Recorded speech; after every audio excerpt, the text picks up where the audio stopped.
Hello again, everybody, and welcome to the very special So Good It's Bad or So Bad It's Good, You Be the Judge edition of the Jim Cornette Experience.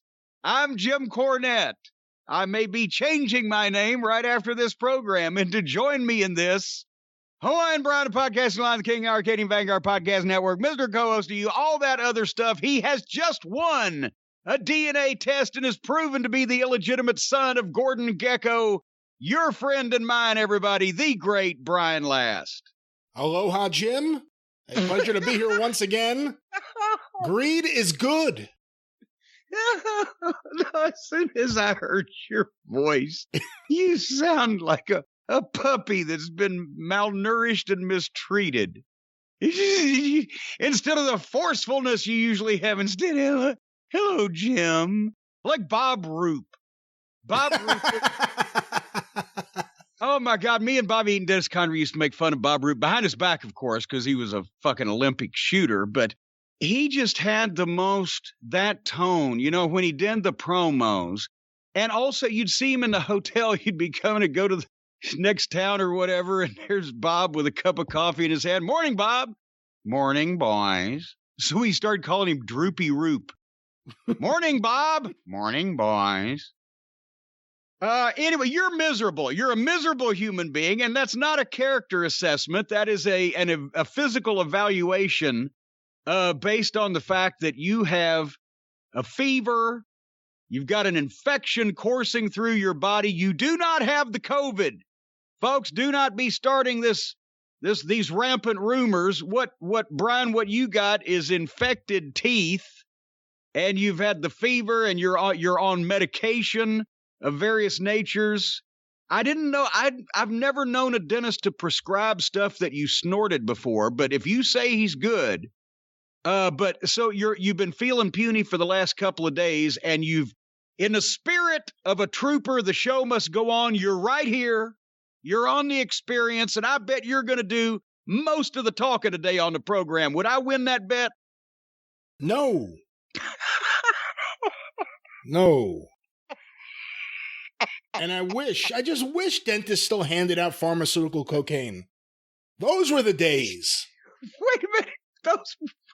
How old are you? How long ago was this? The dentist handed out pharmaceutical cocaine. I mean, I used to know this guy. Oh, hey, now. Come on. Hey, that was Swifty Flanagan changed professions. Those nitrous tank parties were the bomb. Well, you know, I have never, to particularly honestly, wanted to combine nitrous and dental work. I don't know how that became a thing, because it never made me enjoy the dental work anymore. Anyway, you're miserable. I'm frozen. Remember, karma, some essence of nature, some higher power up there, is taking pity on me the last couple of weeks in a very strange way. It does not want me to have to perpetrate myself through the pain, blues, and agony, and the pain of inflammation of watching All Friends Wrestling.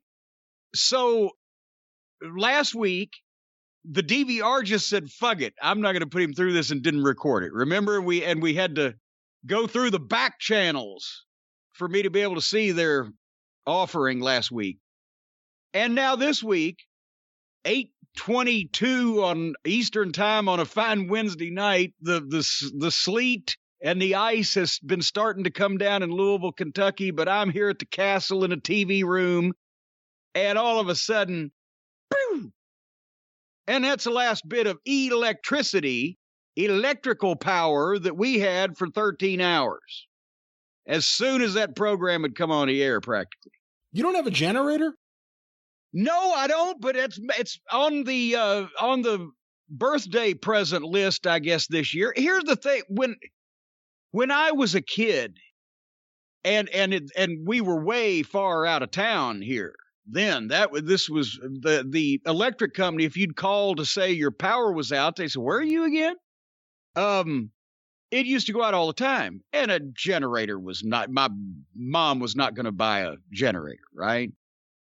But it went out all the time, and we used to just, I remember she had the thing where she could reach in the extend a thing there and she could cook over the fireplace. We had eggs cooked over the fire in the fireplace and some bacon, blankies and everything, had the fire to keep you warm and all that stuff. It would go out when the wind blew. Well, now that we are somewhat more in town here in this area and everybody and their brother has moved out this way, they've got more reliable power than they used to 40, 50 years ago, and it almost never goes out. So, and now that the castle is quite a bit larger than it was back in those days, I've always thought, well, where am I going to fucking put it? It's going to have to sit it outside. Well, I don't have a place, and blah, blah, blah. Am I going to spend 20, 30 grand, whatever the fuck, for the once in a while, you know? And God damn it, it happened. But actually, it wasn't bad because it was already dark, and I didn't have to watch All Friends Wrestling, and we just went to bed and got up reasonably around daylight, and about an hour later it came back on, and it only got down to 57 degrees in the house. Even with all the ice and the snow accumulating, it looked like an igloo. We were covered, encased, ensconced, enwrapped by ice.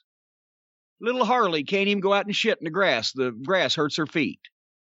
And I think that's terrible for Mother Nature to do to one of its creatures, something like that. So where's she shitting? She has a designated poo pad in a designated part of the house that, in case of inclement weather, she can go in there, and then it can be disposed of adequately. Is it a secret, the way you're saying it? A designated poo pad in a designated part of the house? With the extra bathroom. Yeah, you go in the extra bathroom. But she does. She knows right where to go. Go poopy. She'll go poop. Go potty. She'll go pee. What does Swami do? Swami, how tall is Swami? Swami's like 1.5 feet tall. You got 3.5 feet of snow. What is Swami doing?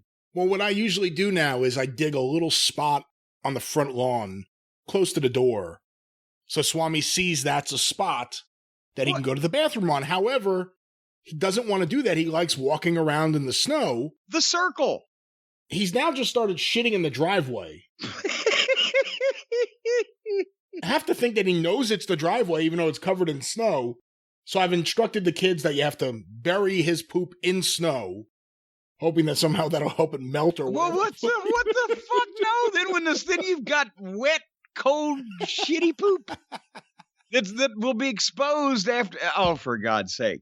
The thing is, no, you can't shovel. Well, for one thing, you can't shovel ice. That's our problem is what we've got. Is it's the ice, the blades of grass are like ice needles. But you still, Harley takes wide circles to find her particular poop spot. And then her circles will become more and more concentric, as they say, smaller and smaller. And finally, she'll just be around and then she'll poop in that spot. So I'd have to shovel 20, 30 square feet just for her to get a proper circling radius. See, I told you, folks, it's going to be one of them shows. It's either going to be so bad it's good or so good it's bad. You be the judge. And we're talking about methods in which our dogs take shits.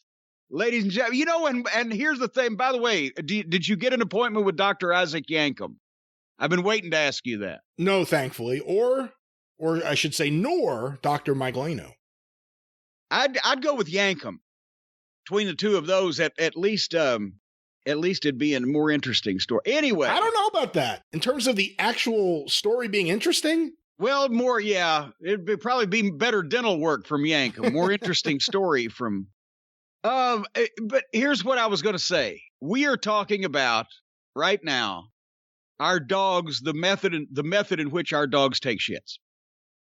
Apparently, this is what the people want, Brian. Apparently, this is what the people out there in broadcasting land want.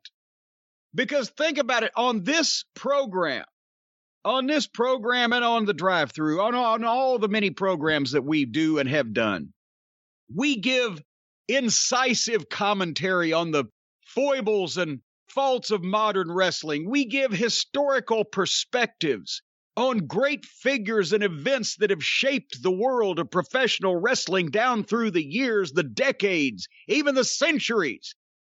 On this program, we delve deep into the the heart of crucial matters like should wrestlers be considered employees or independent contractors and the economic benefits and impacts of same. We go deep into the facts. I keep ledgers and fact books and figures, and we give free advice to those fledgling bookers out there now that work for all the major companies and they're still fledglings, and we give incredible coaching and the benefit of decades of my experience to young, aspiring wrestlers, trying to smarten them up from the rest of these outlaw mud show Cirque du bullshit morons around here. We do all of that, don't we? Just say yes. I know yes. Okay. Well, good.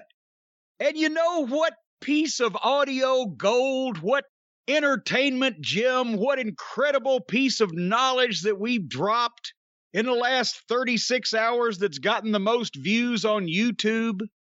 Talking about Nia Jax's hole. This is what the people want, Brian. We put out all that content, all that knowledge, all that entertainment, all that incisive wisdom, and the historicalness of all same. And everybody listens 136 hours, less than 115,192 and counting people have wanted to listen to us talk about Nia Jax's injured hole. Is this a sad commentary on the state of wrestling? Yes, there you go. Well, now, differentiate. Is it a sad commentary on the state of wrestling? Is it a sad commentary on the state of the I can't even say the American public. This is worldwide, baby. We like the top, baby. We worldwide. Of the listening public, is this just a commentary on the state of how boring wrestling is? That Nia Jax's hole just sucks up all the attention. There's just... Nia Jax's hole is just literally slurped up all the attention from the world of wrestling for the last what? This past work week, 5 days, Monday through Friday.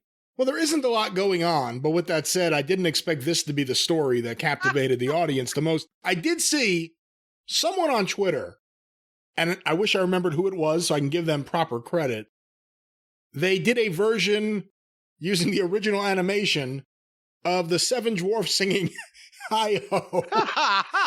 And instead it was, my hole, my hole. Very clever, very good. Ooh.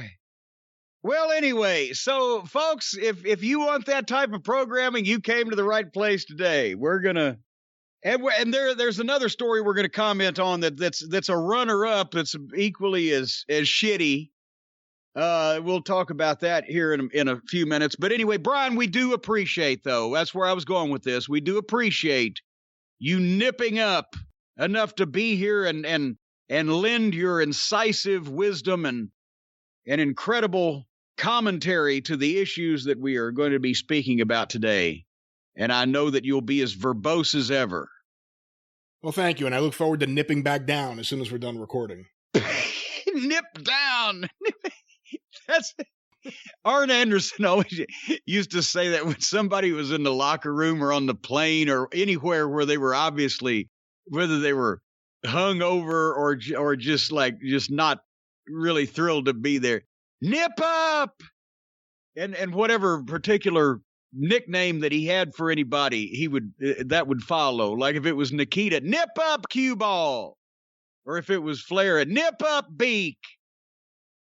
Whatever. Anyway, nip up. Who's Beak? What? Beak. Flair. Oh. You know, Okay. As soon as you say it, it makes sense. I forgot about that. I guess that wouldn't.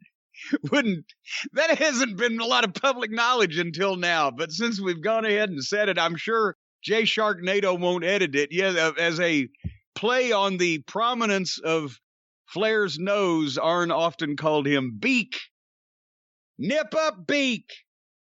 Anyway, speaking of nipping up, That calls to mind the word action, and that calls to mind the big news that we have shared over the past few programs, that the official Jim Cornette action figures will soon be back on sale. The original red and yellow version of the figure that's been sold out for somewhere around a year and a half, and the Christmas variant that last summer, it took so long to come in that it was offered for sale in the summer for Christmas. That one broke my website and was sold out in hour and a half, whatever there was. We sold 400 of those. Okay, we've already ordered the server. We got more server space. We got more internet. We got all that stuff. And I will have an exact date, hopefully by next week's experience, of when they will be on sale. It's going to be mid-March. And here's the scoop, the poop on this. As they say, I've spoken to the folks at Figures Toy Company. This is going to be the last run of the original red and yellow figure. And this will be the last run of this red and green Christmas variant. And I will have 1,500 of each of these available to me in 2021. Last time it was 400. We sold out in an hour and a half. Will 1,500 Christmas variants last 10 and a half months? We don't know. But I would suggest, as they used to say, order early and often. But yeah, after these runs, these particular color schemes are not going to be produced again. We're going in a different direction. So these will be the last of these collector's items. And as I mentioned, the store will reopen at jimcornette.com, and the figures will go on sale in mid-March, exact date hopefully by next week. And the limited number of cameos as a trial run to see whether this is going to drive me crazy or it could actually be done and not give me a tick, will be available somewhere around the first week of March. Exact date on that coming also. But as I mentioned on I think I told you on the drive-through, right? Brian, the big smartphone, the whole package has been ordered. Got the big top-of-the-line phone, got fucking equipment to go with it, tripods and wireless microphones, all kinds of different things. It's going to be amazing. Who's going to be the first person you call with this smartphone? I'm not getting a fucking phone plan. What? I've had you don't need to have a phone plan to do all the video and the internet and get on the interwebs and things. So I'm not going to fucking call anybody on this fucking phone. I will never operate this phone. This phone is going to be dedicated to cameos and potentially, as we've talked about, some projects for the YouTube channel, their official Jim Cornette on YouTube, and joining the over 180-something thousand subscribers, more every day. We might be shooting some official content for that, but I'm not actually going to use this thing as a fucking phone. I don't have time to call people anyway, much less learn how to use one of these wing-dangle fucking phones. You know, another thing about these smartphones, they're not very smart because they have no real buttons. You can just touch the screen and you can call somebody accidentally. And that's not good. You never know what you could be fucking doing. Imagine if you accidentally send someone live video of yourself. Well, there you go. And depending on where you're storing your phone, that could be a real shitty fucking view.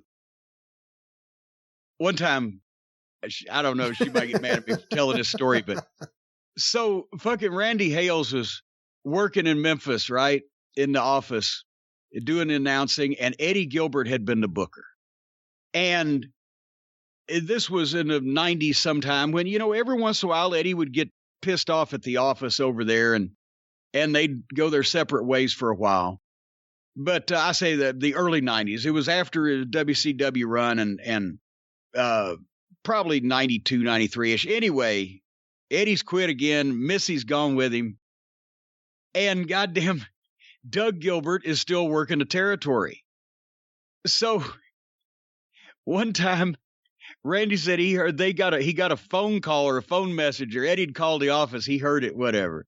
Or no, and Missy had called the office. I'm sorry. And Missy was just ranting them out about the way they'd treated Eddie, and they'd done this and they'd done that and they'd done the other thing and just fuck everybody, right?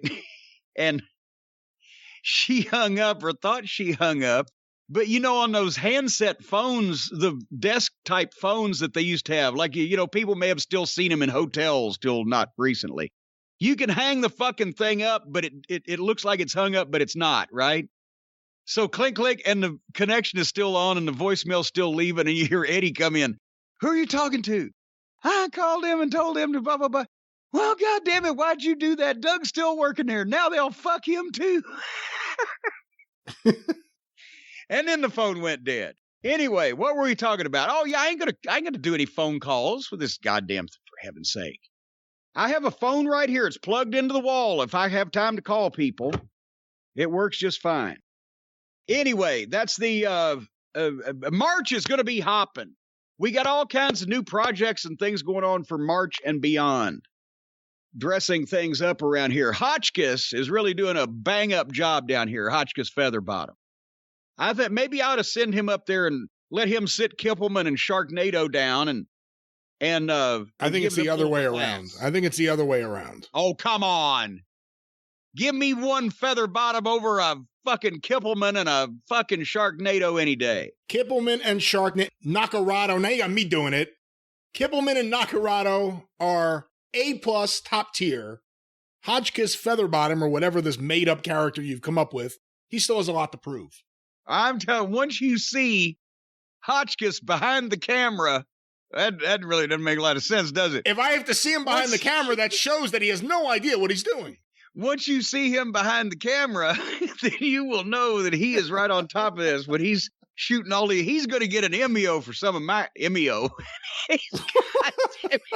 He's going to get an Emmy for some of my cameos, is what he's going to, or get an Emmy-o for some of my camis.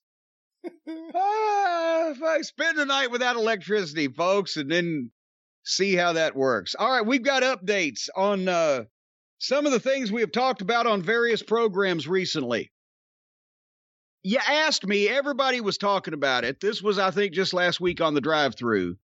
What my opinion was of the former Tyler Rex transitioning from his former name of Gabe Tufts to her current name of Gabby Tufts.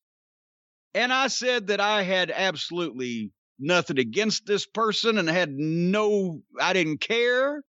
It's none of my business. More trouble than I probably would have gone through to do anything, but had nothing bad to say, right? I said, unless somebody can show me video of Tyler Rex wrestling the Invisible Man, then otherwise there's no heat with me and this individual. Well, a close runner-up, guess what Tyler Rex was? Now, I don't know about Gabby now. Maybe she's changed her standings on these things, but Tyler Rex was an anti-masker. Don't wear a mask, trying to get other people not to wear masks, not just not doing it himself. So, didn't I tell you here a little while ago, next time I tried to say something nice about anybody, to slap me in the side of the head? It was something like that. It was some sort of assault. I forget which. Some kind of aggravated mayhem. Somebody actually tweeted that. Oh, Cornette said that was a charge. It is a charge. Aggravated mayhem. I had that one time. Anyway.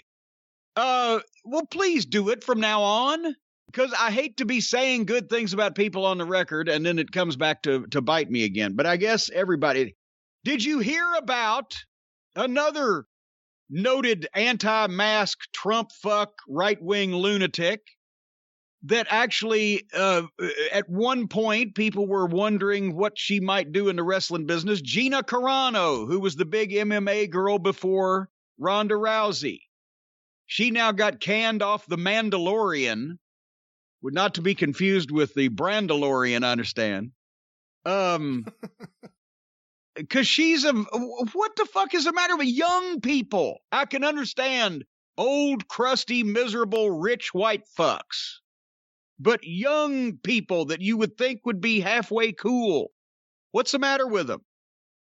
And now everybody's talking about, the cancel culture. They fired her for her political, but no, they fired her for saying stupid, inflammatory, and untrue things in public, and nobody as a result wanting to be around her and associate with her at her fucking job. And if they'd have done that to Trump long time before now, we wouldn't be in this position, which brings me, I guess, to, for the news for the rest of the world, there's still, as we record this, Dewey, Cheatham, and Howe, the fucking law firm that Trump was able to retain to defend him when everybody else, including the firm of Trickle Down and Drip, they turned him down. Everybody else turned him down to defend him. They're giving a meager defense. But we're off of YouTube for a minute, folks, ladies and gentlemen. Fuck you. All the people just listening on YouTube, you'll never hear this, so fuck you. Anyway, so basically, Brian, it comes down to, for the rest of the world, over a period of 2 days, the Democrats not only proved beyond a reasonable doubt, but beyond a shadow of a doubt, that everything that we actually saw happen in front of our eyes really took place. But they did a wonderful job with the timeline. I mean, it was not like this was in doubt, but they blistered this piece of shit. They told everybody exactly how and when, what day, what time. He said everything. He started lying before the election. The only way that we'll lose, if it will lose, the old babyface wrestling thing, bringing the people in it so they've got a personal stake. The only way we'll lose is if it's rigged, because he knew he was going to lose. Then guess what? He lost, and he said it was rigged, and he lied, and he tried to pressure the fucking state officials, and then he tried the legal challenges, and nothing worked, and then he stirred up the base of mentally deficient, easily led, simple-minded suckers and violent domestic terrorist militia lunatics that makes up the basket of human feces that supports this repugnant, pig-faced piece of shit, to fucking go and march and hang Mike Pence and do whatever the fuck else because he knew that he was fucked and he wanted to make a big stir on the way out to satisfy his ego, which is the only reason he ever got in this thing to begin with, to satisfy his massive, inflated, bloviating ego.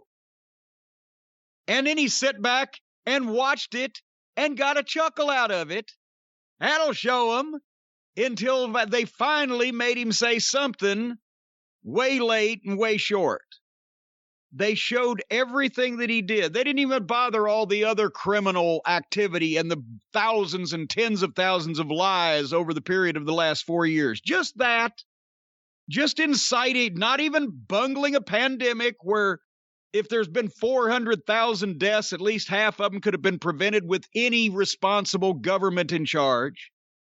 Not any of the other shit, just this, just inciting an insurrection against the United States of America, the Capitol being sacked for the first time since the British did it in 1814. People got killed, hundreds of police officers injured.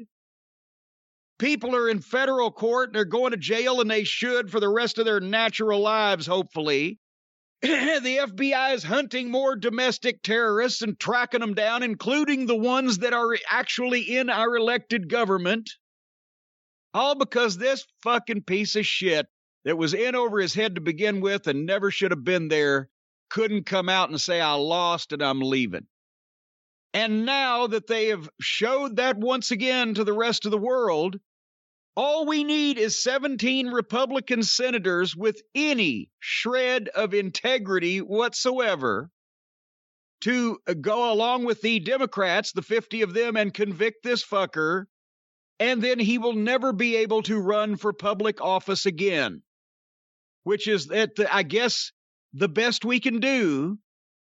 It's not really a criminal proceeding, so they can't send him to jail where he belongs to rot for all the fucking misery he's caused so many people. But at least we can bar that from ever happening again. As Bill Maher said, we let the alien on the ship and it had eggs. Well, now we need to stomp the fucking eggs out. And just the idea that somebody in the future would ever try to do this again, knowing they're not going to be able to fucking get away with it, hopefully, might be a deterrent. Although I can't think that the United States could ever produce, the world could ever produce, any perfect storm of repugnance and idiocy to resemble what we've just gone through. But anything's possible. Never underestimate the American public. As we've seen, you never know what they'll do. But what they ought to do to this fucking piece of shit is put him on network television and say, let me tell you something. You got two choices. You can either go to jail for the rest of your life, or we're going to pile Thurston Shitbag the Third and Douchebag Von Fuckface, your kids, and Ivanka in on top of you, and the rest of and melanoma too, and lock you all up for the rest of your natural lives, or you need to get on national television and tell the truth for once in your miserable, crooked, criminal, disgusting, perverted, psychologically warped life. Admit it. Just say, hey, I was full of shit all along. I was full of shit when I ran for president. I did all the shit that they accused me of and that they proved that I did. And I lied to all of you. And I caused all this. Don't even say I'm sorry, because we know you won't mean it. Just for once in his miserable life, tell the fucking truth on national TV where everybody could see it. And then kick him the fuck out of public life forever. That's the only way that anybody, that this country could possibly make up to the rest of the world for what we've done.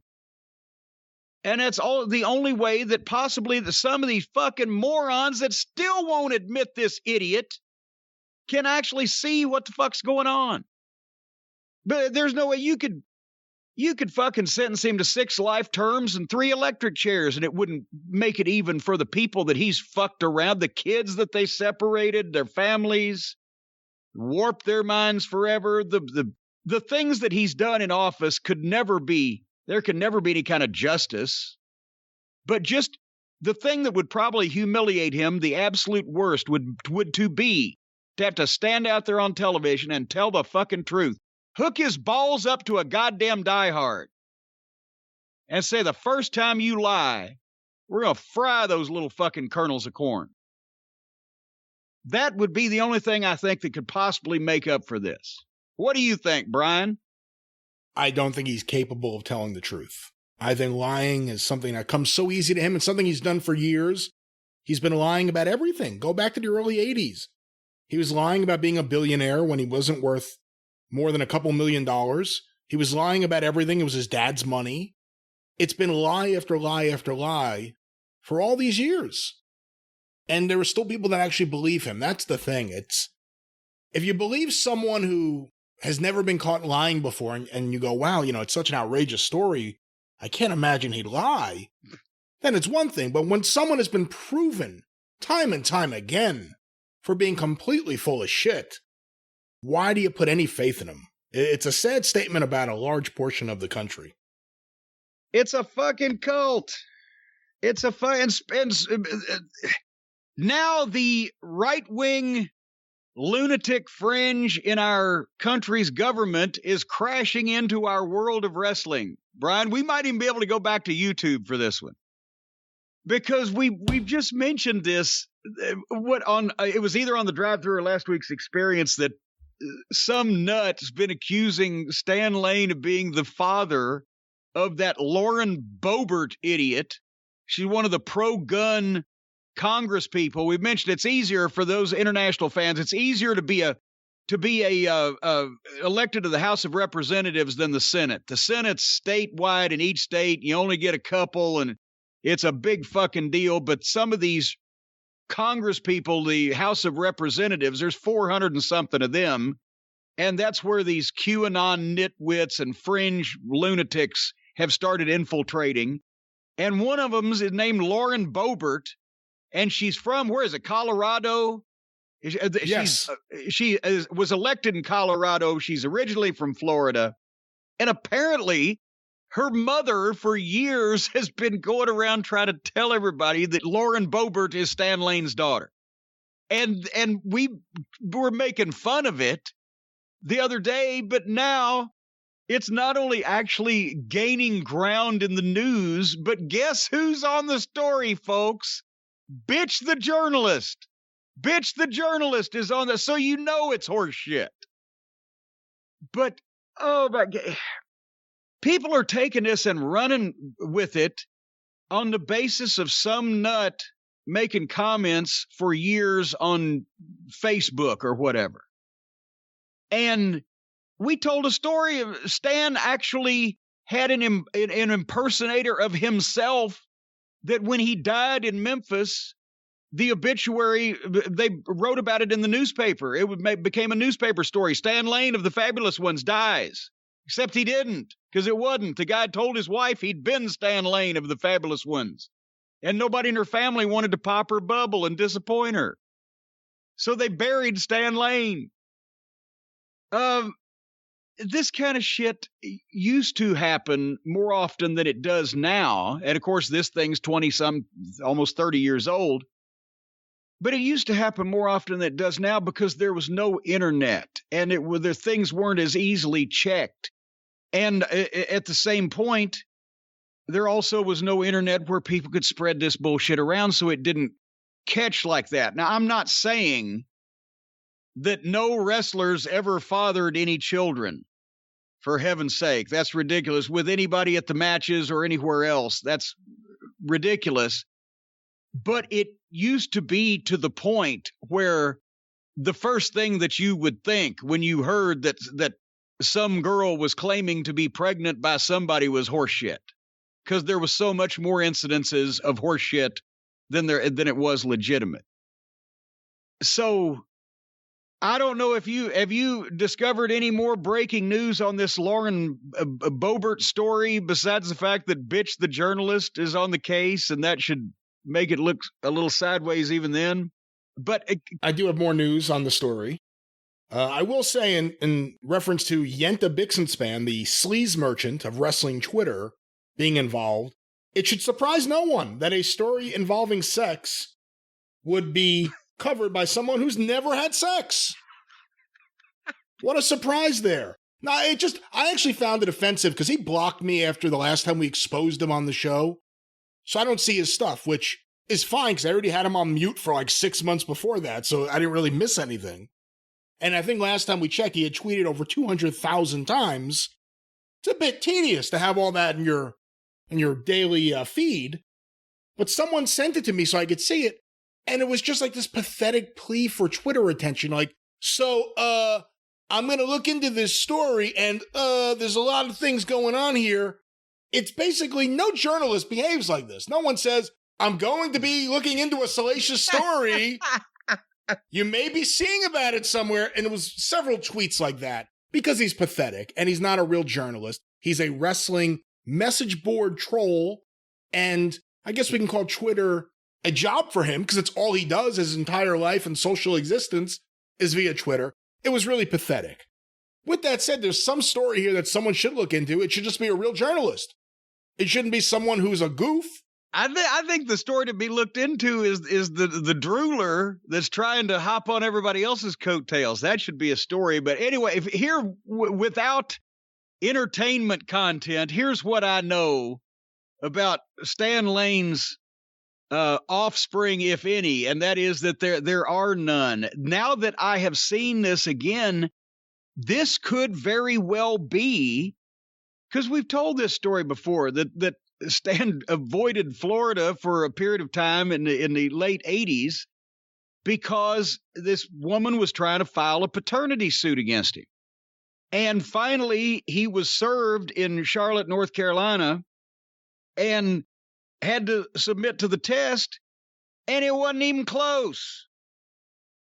And this is the same. So I'm wondering, and I haven't talked to Stan.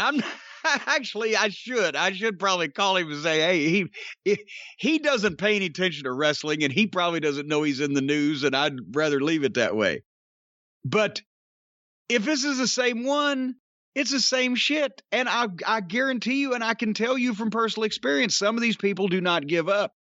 But I rode in the car with, was friends with, was in constant contact with Stan Lane from 1987 through the mid-90s. And then, obviously, we've been in contact since then, but actually on a daily basis with all the years that I worked with him. And discussions on all these things came up. He don't have any kids. And there was a person trying to pin something on him from Florida during that period of time. And he had no reason to get in the car one day and say, that was close or anything like that. No, it was bullshit, and he thought it was bullshit. So I don't know if this is the same one, but that brings up something that they don't do in wrestling anymore. When you go to the matches now, and I guess you can't really get away with it anymore, but when you go to the matches now, do you ever have people telling you I'm related to the wrestlers? No, because the crowd is mostly all the fucking guys' families. What am I thinking about? Maybe I should rephrase that question. When you used to go to the matches in the 70s and 80s, there were always people in any arena who claimed to be the wife, the girlfriend, the daughter, the cousin, the son, whatever the case may be, wrestler X, Y, or Z. I remember there was some girl in Louisville that used to claim to be Jerry Jarrett's either wife or sister. Now that I'm thinking about it, wife or sister, but it used to, fans would go up to Teeny at the box office. Oh, I just saw your daughter-in-law, whatever she said. And she's trying not to, be mad at the fans or whatever, but she's like, she's not related to me. Or Lawler. Everybody was Lawler's cousin, right? There was this one guy in Louisville that he would stand near the back door where they could peek and see when the wrestlers were coming in. And if he got there late, he'd say, "Is Lawler here yet?" And somebody said, "No." "Well, I guess he's riding up here with one of my other cousins." Yeah, maybe fucking Amelia Earhart's flying them up here in her private fucking plane too. But nobody knew the fucking difference. They would buy things like that. But when it came to paternity, yes, the things like that happened. But in a lot of cases, they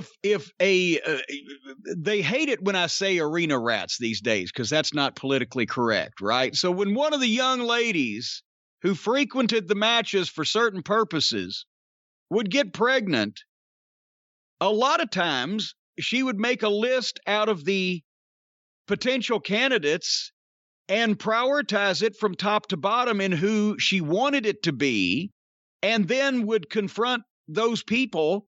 And as you went down the list, the first one to say, "Oh shit, I'm sorry," and accept it would win the pony.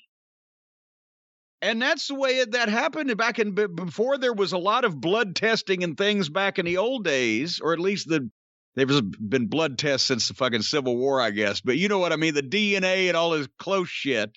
As it was able to be narrowed down, that went out of fashion in wrestling.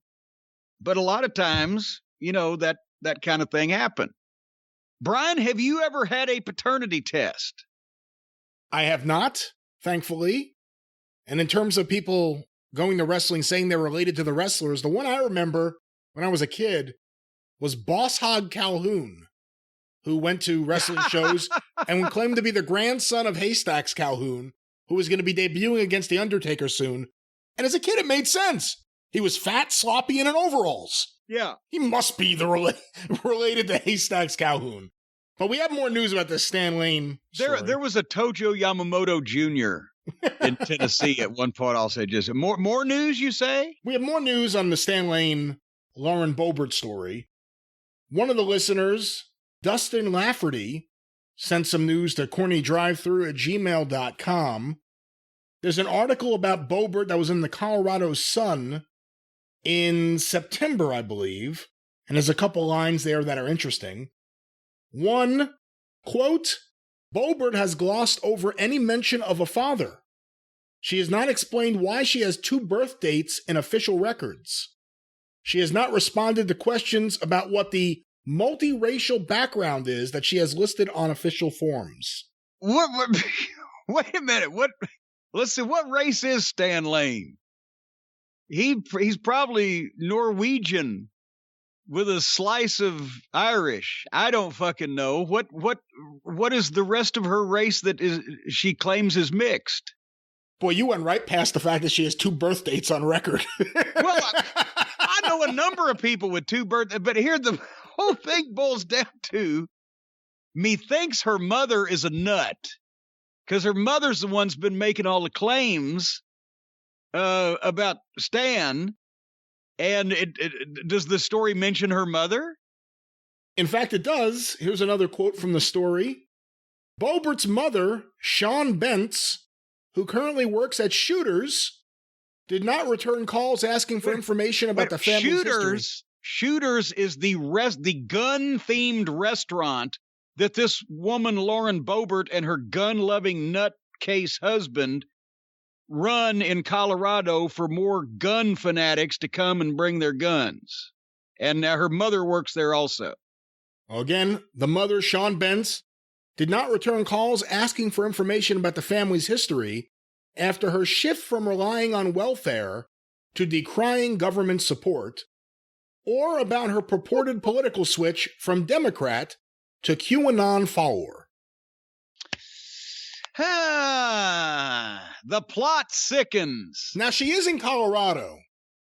Did you ever think there's a chance she leaves Florida and is taken in by, I don't know, let's say a member of the Midnight Express who felt like he was not treated right? Is Dennis Condrey behind this whole thing? No, now, wait a minute. Now, don't try It's Colorado. Don't try to work an angle between Dennis and Stan, for heaven's sake. But no, anyway, I mean, I think it sounds like that her mother is a nut. Especially if it's the same case that I was aware of and experienced in real time, and this woman is the one that's been making all these claims for all this period of time and she claims to be Stan Lane's, or is this where I was going in with the relative stories? She claims to be Stan Lane's cousin. I'm not sure. I actually took it as her saying that years later, she was able to get a blood sample from one of Stan's cousins. That's the way I took it. There was somebody saying that it was a product of an incestuous relationship between Stan Lane and his first cousin. And that's just ridiculous. And that's what I'm saying with it. And you get Bitch the journalist on this thing, you don't know where it's going to go. But I disbelieve it. And what? I was going to say a couple things. Just to give you an example of what a noted journalist Yenta Bixenspan is, here's one of his tweets. Because I hate myself, I'm looking over newspaper clippings to see what bookings Stan Lane had in March of 1986, besides those on Wrestling Data, to figure out what towns he may have done sex in. Oh, good God. What a fucking pathetic loser. Who writes like that? Who talks like that? Someone looking for attention. Well, besides that, in the Florida territory, you were home almost every night, so it didn't really matter anyway. What towns he may have done sex in? Well, perpetrated the sexual activity in. You know who's never done sex? The sexy time. You know who's never done sex? Bitch. Yenta Bixenspan. Funny enough. But one other wrinkle here to the story. I have the court records from Seminole County, Florida. What's Stan Lane's real name? Well, you tell me what they've got, and I'll tell you whether they're right. Because it doesn't match up part of it. I don't know what his legitimate first name may be, but according to everything I've ever heard from you, the middle name is off. It has Sean E. Roberts, the petitioner, against Wallace Stanley Lane, the respondent. And again, I always knew it as Stanfield, not Stanfield. Wallace Stanfield Lane. He hated Stanley, didn't he? Hated Stanley. Hated Stanley. Yeah, it sounds like it very well may be the same woman that's been malingering around him for the past 30 years. Well, for the record, here in this, I don't know what you call this, I guess what's in the docket, it shows that she filed the complaint, the paternity complaint, originally January 17th, 1989. And then in April of 1990, Stan, it says added attorney. I don't know if that means he just finally got an attorney to deal with this. And it also shows that on November 5th, 1990, there was a notice of filing paternity blood test, followed by voluntary dismissal with prejudice by petitioner. Voluntary dismissal? By petitioner, which was Sean E. Roberts. So he took the blood test, and then she dismissed the case. Well, But she didn't dismiss it from her mind. Here's the thing. And before everybody accuses me a bit, well, he's so misogynist because he's taking the man's side. Brian, I asked you if you had a paternity test. You didn't ask me if I'd ever had a paternity test. Have you ever had a paternity test? Yes, I have. And I'll tell you exactly how and why. In Louisiana, there was a young lady in Shreveport that basically they should have given her a memorial suite at the Alamo Plaza Motor Inn. She was there an awful lot. And she had, at one point in time, done the same thing we're talking about with one of the wrestlers in the Louisiana Territory. If I said his name, chances are 1 in 100,000 people would remember it, so I'm not even going to. Underneath guy, was never famous, didn't make a lot of money or whatever, but he was known to be, or alleged to be, or whatever, the father of one of her children. So then, after I leave the Mid-South Territory, I hear when I'm in Dallas, because Dallas was right, 3 hours from Shreveport, and guys would come back and forth, and they were trading talent. And then in Charlotte, when I'd see somebody just come from there and say, hey, because her nickname was Shotgun. Hey, Shotgun saying she's pregnant and the baby is yours. She's going to TV in Shreveport, right? And she's telling everybody she's going to have your baby. I'm like, what? That was common in those days. It was like everybody that was pregnant, well, it's going to be so by some such as person in the wrestling business or whatever. And what are you going to do anyway? You can't tell the fans not to fucking say shit, so I didn't care, whatever the fuck, right? But I would hear this and then every once in a while I would get, like, instead of the fan mail at Crockett's office, I would get a card from this fucking woman for Father's Day, but say, you're a lousy dad. I mean, what the fuck? Right? So finally, I was in Louisiana in 1984. In 1993, in East Tennessee, I get a letter from the state of Louisiana. You have not been paying child support. No shit. And you blah, blah, blah, and so alleges. And I call these people, and I'm saying, you got to be out of your mind. Are you telling me that she is legitimate? Yes. And basically what the deal was if she went to the state and claimed that I was the father, then I had to take the test to prove that I wasn't. Because Louisiana is a crooked state anyway. I forget exactly what the fucking statute was or whatever, but it wasn't even like this was a lawsuit. This was a legal thing with the state. They were going to start allegedly billing me for child support unless I could prove that I was not the father. So I had to go and have a blood test. But here was the thing. I'd known for years because at one point, she had sent a card saying so-and-so born on such and such, right? So I looked up the last time that I even spent the night in Shreveport, Louisiana, which I did not have noted whether or not that I was occupied with this young lady or not at that night, but I knew the last time that I had spent the night in Shreveport, Louisiana. And guess how long it was till the birth of this child? 10 months and 2 weeks. So when I got on the phone with the people in Louisiana, I said, unless she had a baby rhinoceros or elephant, what other gestation period? But I had to actually go and have a blood test and send it down to him to prove that there was in no way any relation between me and this woman's child, which there wasn't. And then I think I still have a copy around here somewhere. I sent them, the state of Louisiana or the child services or whatever their department was, a nice letter about how she had inconvenienced me and run me around the goddamn bend for some fucking ex-wrestling whore that if she had as many sticking out of her she'd had stuck in her, she'd look like a porcupine, when a little simple mathematics could have told you that it wasn't possible. And I don't know who she stuck that one on.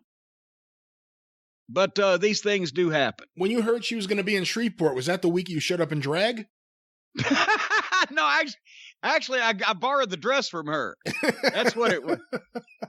Oh, for heaven's sake. But anyway, you know what would have saved everybody all this trouble, Brian? If they just went to bed and got a good night's sleep. If they just went to bed and got a good night's sleep, none of these troubles would happen. And folks, if you want to go to bed and get a good night's sleep, instead of being sued by some hooer in Shreveport for something you had nothing to do with, folks, the people at Helix Sleep are the ones for you. As a matter of fact, that's another way that I was able to while away my night in blissful slumber the other night, Brian, when there was no power on in the house, no heat on in the house, ice falling around us outside. But the Helix mattress was like laying in the belly of a warm puppy, firm yet comforting. And all the bad weather was just a world away. And we were able to have a good night's sleep and refresh ourselves until our power was restored, all because of the Helix mattress. And well, you know, because you got one too, it's like falling into a cloud instead of going to bed. I love my Helix mattress. The best thing about being sick and laying in bed all day has been the fact that I'm laying on a Helix mattress. So other than the fact that I feel like I'm dying, I feel like I'm laying on a cloud. There's some joke about you're going to heaven. I don't know. But anyway, thank you for that meaningful contribution to this spot. So, folks, the Helix, here's the thing. You get on helixsleep.com is what you do. It's HELIX sleep.com. And you take a 2-minute quiz talking about how you sleep and the position and how you like to sleep and whether you like soft, medium, or firm, talking mattresses here now, whatever the case may be. You answer a couple of questions because they've got different models to choose from. And so then they match you with the mattress that best fits your sleep preferences, and it comes right to your door in a box. The unboxing process is tremendous. It doesn't injure anybody. It slowly just comes to life right where you want it, but you don't need a whole crew of movers and Mo, Larry, and Curly to bring it in for you. Anyway, if you go to helixsleep.com/JCE, take the quiz, get the mattress. Right now, Helix is offering up to $200 off all mattress orders and 2 free pillows for our listeners at helixsleep.com/JCE. So regardless, whether you want to sleep, whether you want to watch TV, whether you want to produce illegitimate offspring, this is the best mattress to do it on. helixsleep.com/JCE, up to $200 off all mattress orders and 2 free pillows, depending on which package you get there at helixsleep.com. Brian, it's like sleeping on a fluffy cloud, a box of fluffy ducks. That's right. It's like sleeping on a bed of helium. Helix. When's your next dentist appointment? Not soon enough. All right, here. Gary sent an email for whatever this might be worth. Possibly not much. Hi, Jim. My name is Gary. I grew up in Poto, Oklahoma. Same place Stace's father was living. That's amazing. Because it's not that big of a town, so this is a coincidence. He says, that's about 25 miles from Fort Smith, Arkansas. I know, I've been there. In 1985, the Midnight Express was having a feud with the Fantastics, and I remember my dad taking us to Tulsa because he wanted to see the Fantastics beat the hell out of the Midnight Express and Jim Cornette. The main event was Kamala versus Hacksaw Jim Duggan. Well, thank you for reminding me we weren't in the main event. I was 8 years old and eating nachos on the front row. When you got in front of me, I stood up and hollered, "Loser!" And you said, "Sit down, boy, and eat your nachos. You look like a nacho." Well, I'll have you know, I'm not a nacho, so fuck you. That's it. That's the entirety. That is the entirety of the communication. All right. I'm glad that made it to the air. And I read that because I just wanted Gary to have some closure. Because apparently this was 36 years ago. No, 36 years ago. And it resonated with him that I told him he looked like a nacho enough that now he knows that I know that he knows that I know that he knows I know that he's not a nacho. So fuck me. And I feel that's important for Gary to move on now. He was 8 years old, 36. He's 44 years old. Gary, finally, I've freed you from the burden that I left on you when I told you you looked like a nacho. I don't know. Got another email. Like to hear it? Here it goes. It has to go better than that one. This is one that takes you to task a little bit, Brian. Now, see, as the store has been closed and I've been trying to get all my business together, start future projects. I've been trying to go through emails. I've not read a lot of the emails since December. And this one came in very early in December when we had been talking about A Christmas Story on TBS and TNT and how they run it 24 hours a day, or not 24 hours a day, but 24 hours at every Christmas. You know what I'm saying here. Agree with me. I agree with you. Okay. That's better. And you said that it was A Christmas Story was not only not a Christmas classic, and you got a lot of heat for that, but you also said it was a bomb at the box office, that it didn't do well in theaters. Do you remember saying that? It sounds right. I don't remember specifically, but it sounds like something I would say. Well, I remember it specifically because I scoffed at you thinking that A Christmas Story wasn't a Christmas classic, and I didn't scoff at you because I didn't have the information in front of me as to whether it was a box office bomb or not. But I said a lot of things take a while to the classics. It's a Wonderful Life wasn't a box office hit.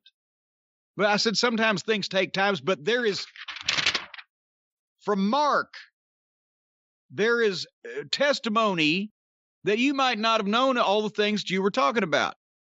He says, gentlemen, when Brian said A Christmas Story was a bomb in theaters, it did not set right with my memory, so I wanted to do some research to check out the data. All this info comes from Box Office Mojo, which I guess is one of the finer known accounting firms of these box office records, much like Price Waterhouse, Funk and Wagnalls, and all those, right? Week 1 of the release of A Christmas Story, November 18th, 1983. It was the third place movie, grossing a little over $2 million behind the debuting Amityville 3D and The Big Chill in its seventh week. However, it was only $300,000 behind Amityville and in 370 less theaters. Week 2, Thanksgiving week, November 25th, 1983. Along with Starrcade 83, this is what the people were going to see. It finished first, Brian. A Christmas Story, $3.9 million gross, $500,000 ahead of the debut of Terms of Endearment. Week 3, December 2nd, it was second place with $2.6 blah blah million, just $500,000 behind Terms of Endearment. Week 4, it was sixth, $1.7 million, because now it's behind Terms of Endearment, Sudden Impact, Scarface, Christine, and Yentl. I guess the biography of Styles Bitchley. So basically, in 1983, it grossed $13.2 million, which was 53rd on the rankings of 1983 movies, and then grossed another $6 million in 1984. That is that's $20 million. That's 34. The inflation calculator, he says here, says that's 34 million plus 15 million in today. So $49 million equivalent in today's money. How can you call that a bomb? I'm looking here on Wikipedia. By Christmas 1983, the film was no longer played at most venues. It's a Christmas movie that was released Thanksgiving. By Christmas time, it's not playing anywhere. It had already grossed a lot of its money. What'd you say it was 54th on the year? Says it was 53rd place for domestic gross in the year. No, clearly it did really, really great. Give me a break. Oh, come on. Revisionist history. What movie have you produced that did $19 million in 1983 money? I mean, there's no answer to that question. Well, that's why I asked it. Because there's no answer to it. I do love Scarface, though. Of all the movies you just named, Scarface is a favorite of mine. Well, we're not asking you what movies you enjoyed. Pharmaceutical cocaine. All right. Here's another email. Maybe you might want to chime in on this. It's about wrestling. Yeah. All right. From Jordan. See, now that I've asked you a question you couldn't answer. Dear Jim, really enjoy the podcast. I've been thinking about something that bothers me about wrestling booking. If wins and losses are going to mean anything in a kayfabe sort of way, wouldn't it make sense to explicitly mention the financial implications of those outcomes for the wrestlers? They're getting paid to wrestle, and presumably the winner makes more money, but I almost never hear that mentioned. Presumably your position on the card would play into this also. Financial inducements seem like they should be a motivating factor for these wrestlers. Would it just be too hard to keep track of this from a booking and writing standpoint? No. It just comes down to lazy booking and a bunch of idiots that think they're doing community theater instead of simulating professional sport. Brian did a television program in the territory days from anywhere go by without one of the wrestlers, heel or babyface, somebody talking about they wanted to be in the main event, they wanted to win the title, or they wanted to make more money. Yeah, I mean, usually that was the actual motivation for wanting to win the title. Yeah. And win your matches, was the money involved, not just being there. The announcers would say it on a regular basis. You would hear, whatever happened to the phrase, the winner's share of the purse? It was an accepted fact. It was an accepted kayfabe fact to the fans of wrestling through all of those years, through the teens and 20s, 30s, 40s, 50s, 60s, 70s, 80s. The winner makes more money than the loser. The champion makes more money than everybody. The fucking main event guys make more money than the preliminaries. They would actually do angles about it. If some of the greatest angles in wrestling have been from one guy wanting to take another guy's title shot because the champion makes the most money and he wants to get ahead and the other guy gonna have to be second place. Everybody talked about the goals, which were the whole logic was not only does the winner of any match make more money than the loser, but the more you win, the better chance you have to get a title match. And if you get a title match, the better chance you have to be the champion because the champion makes the most money. And stipulations would be where a grudge match, a guy would put up his share of the purse, winner take all.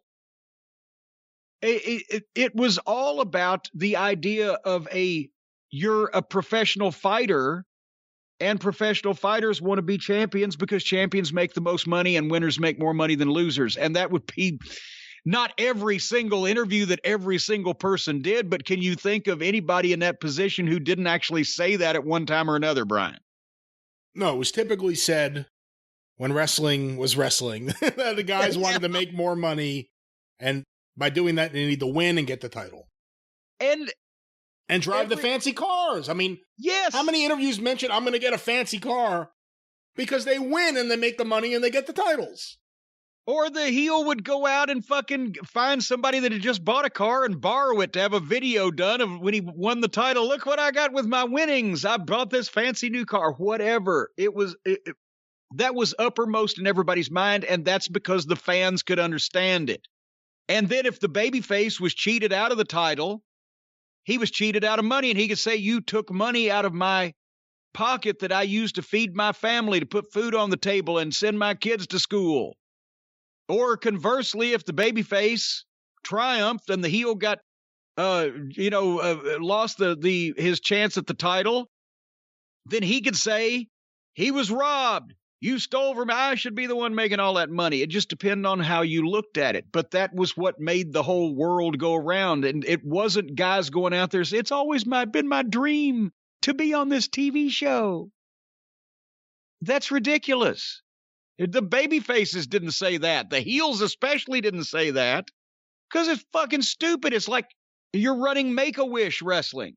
Oh, it's always been my dream to be on TV. No, they'd say, I wanted to get in wrestling so I could be the champion and I could make money and I could blah, blah, blah. Same as any boxer or any UFC fighter. And they've taken that away when they've turned everybody. Wrestlers were always performers, but they never thought of themselves as performers until the modern generation, which now they have been not only, they think of themselves that way because they are taught that that's what they are. And that's what fucks their heads up. So, yeah, I can see a fucking Broadway star. It's always been my dream since I was in high school drama to star on Broadway and perform in front of you wonderful fans. But a professional fighter says, I got in wrestling or boxing or mixed martial arts or whatever because I want to fucking be the champion. I want to be the world champion. I want everybody to know that I'm the best. I'm the baddest. I want to make all the fucking money. The fans don't care when they're buying tickets to see you fight, whether you're living, well, some of the soft-ass fans might care whether you're living your dream. But the idea of drawing crowds to see this was the winners make the money, the winners are the champions, the losers are runner-ups, and fuck them. And it's so simple.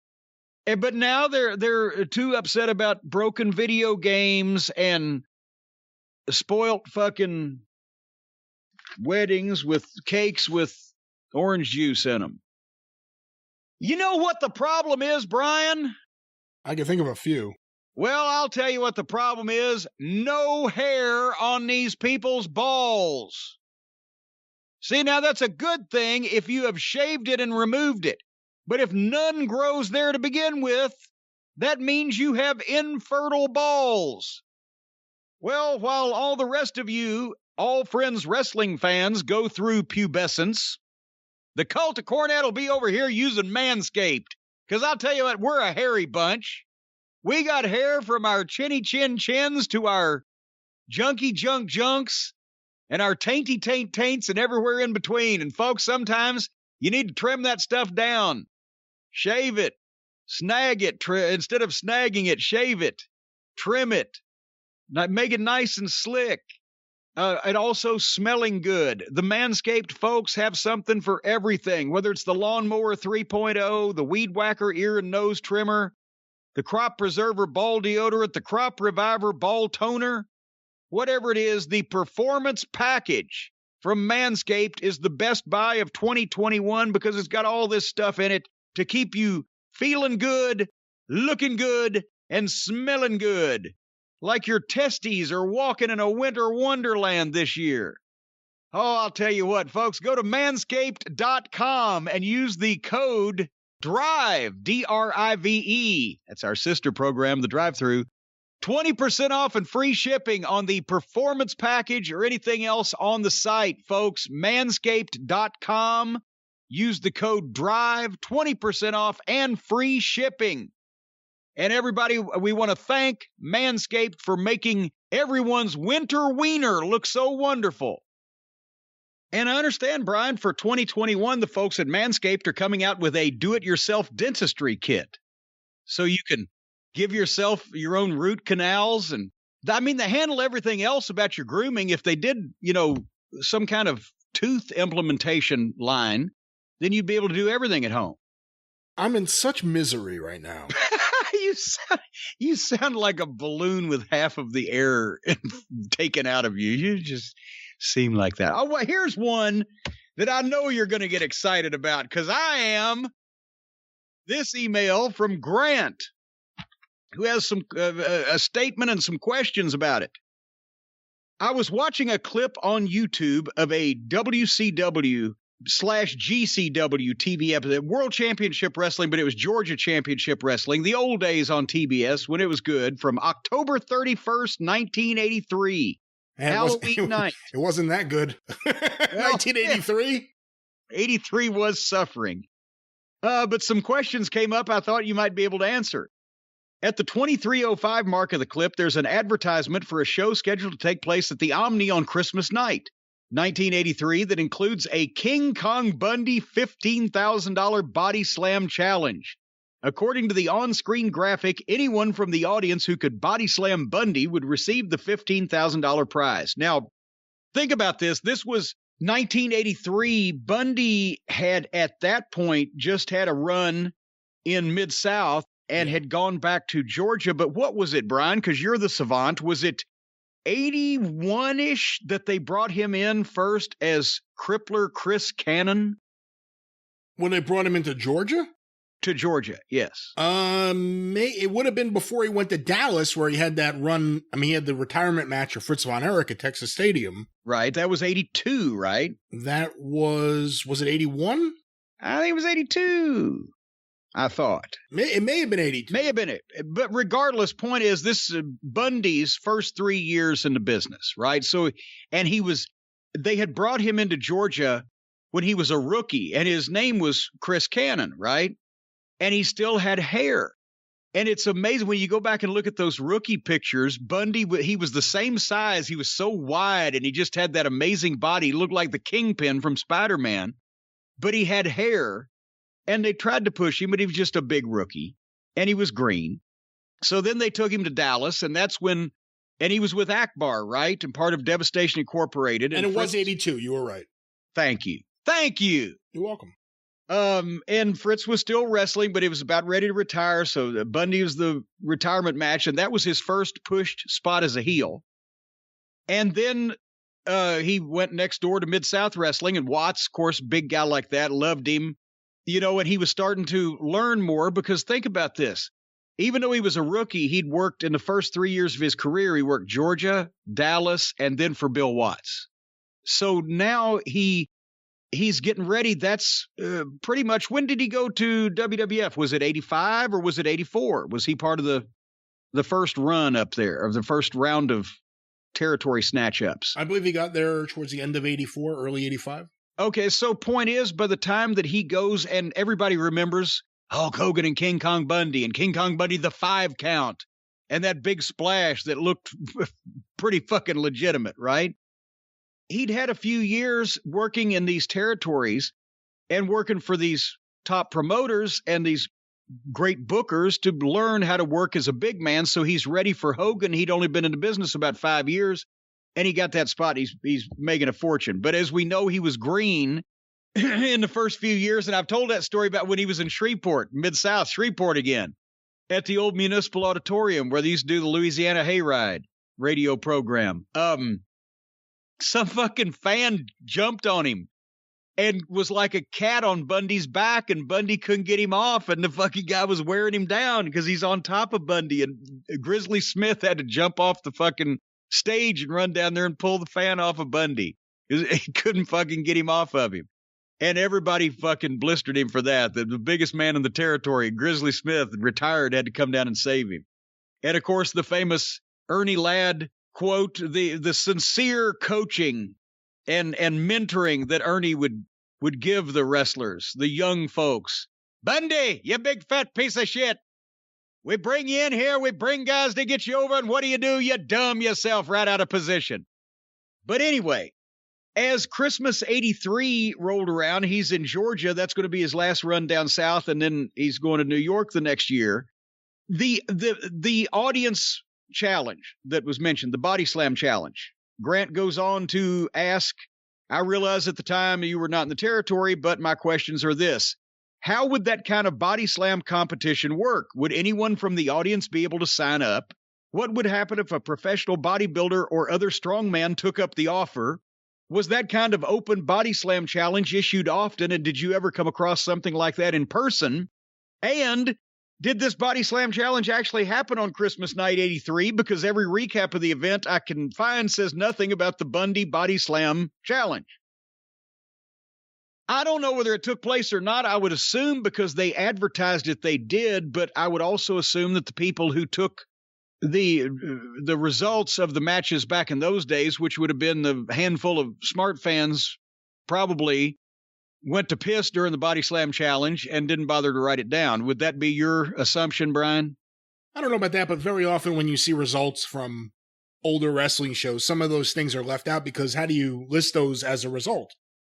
King Kong Bundy participated in a body slam challenge. King Kong Bundy didn't get body slammed in this event. But as far as the body slam competition, and we'll get to that in a second, and more broadly, the challenge from the audience. And you do the Studcast with Tennessee Stud Ron Fuller and the Fuller and Welch family going back to the 30s, and the days straight out of the carnivals were big on audience challenges. But they can backfire and have bad. Now, in this case, this was a safe bet because Ole was running Georgia at this time, and he wasn't going to give anybody $15,000 if there was any chance at all. But here's the thing. The question, what would happen if a professional bodybuilder or other strongman took up the offer? The same thing. They wouldn't slam him if he didn't want them to slam him. Now, maybe if Ole really did have 15 grand there and Bundy whispered in his ear, I'll go up for you and we'll split it, that might have happened. But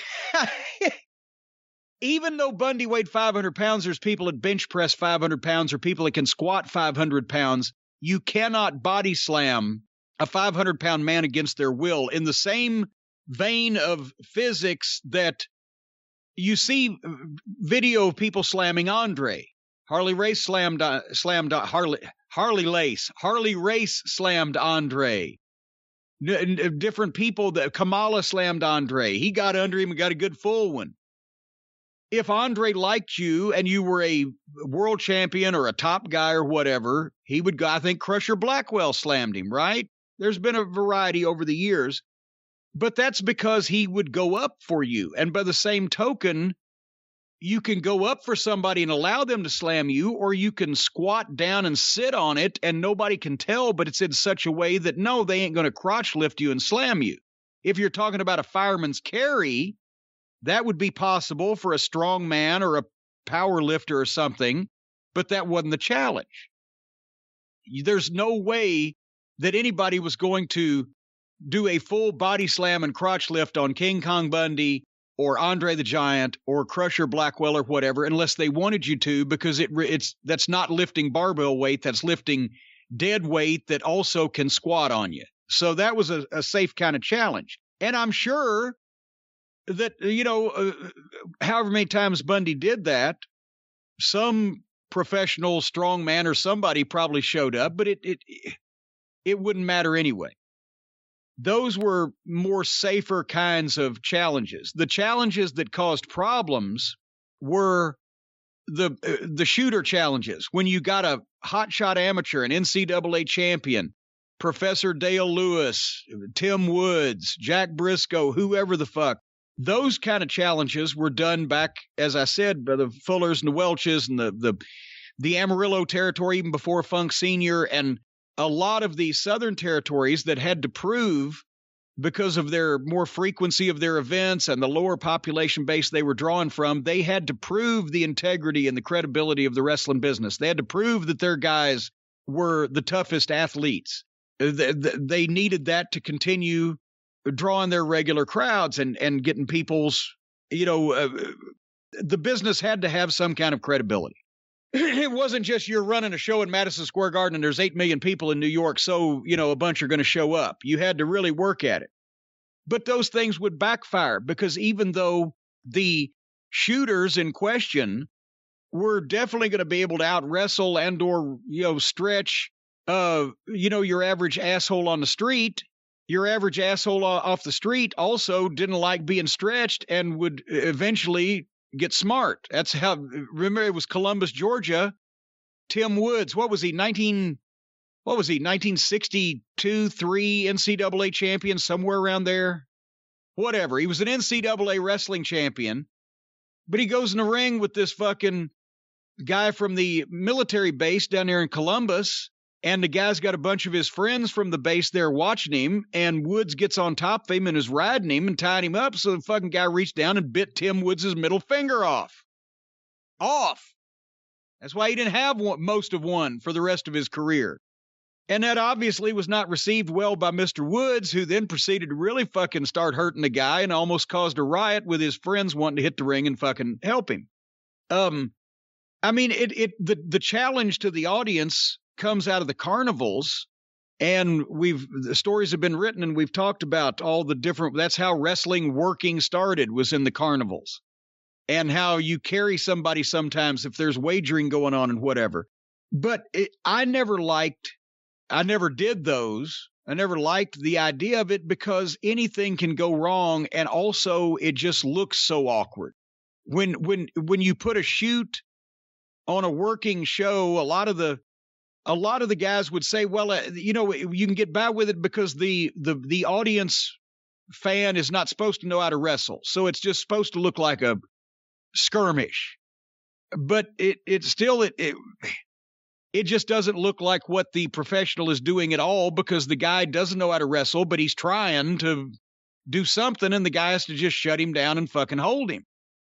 And then if the wrestler didn't hurt the fan, if he just held him down and put him in a sugar hold and stretched him and hurt him, but it didn't look visually like he was hurting him, then it didn't have much impact.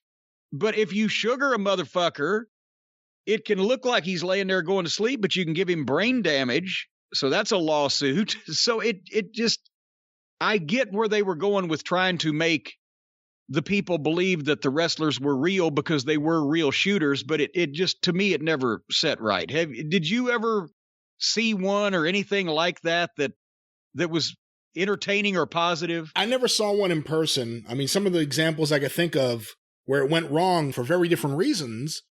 Ron Fuller told a story on the Studcast way back that in the early days of Southeastern, when he was just getting going, he had just started paying Kazana, and he's trying to establish himself as not just a city, but a territory. He had Dale Lewis in there, and they were doing the challenges every night, every Knoxville show at least. And then one night, Dale Lewis is, in there with this guy, and the guy's fighting back pretty hard. Danny Hodge hits the ring and starts yelling, "Kill him! Get him! Hurt him!" And Ron's watching from the back like, "Oh, no!" And Dale Lewis really hurt the guy. And then the guy sued.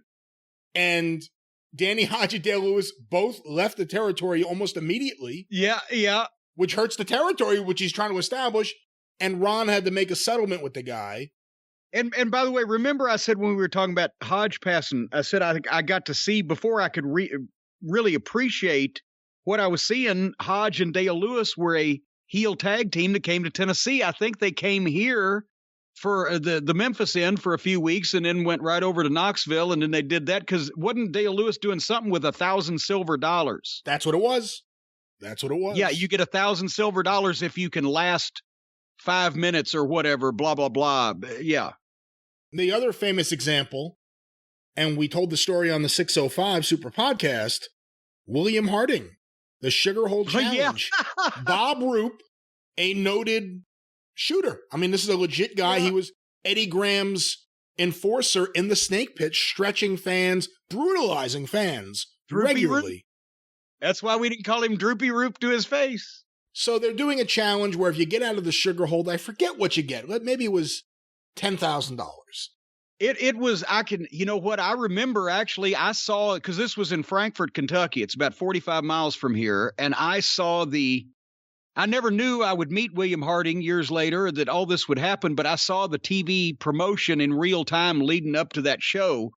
And I think it was 5,000 working dollars, but nobody's going to beat Roop, so it doesn't matter anyway, right? But so it was more money than they were going to draw at the gate that night.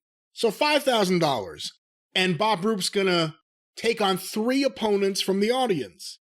And he sees William Harding, who's a rather slight-framed guy at the time, and he says, "I'm going to take this guy on last. He's the smallest guy."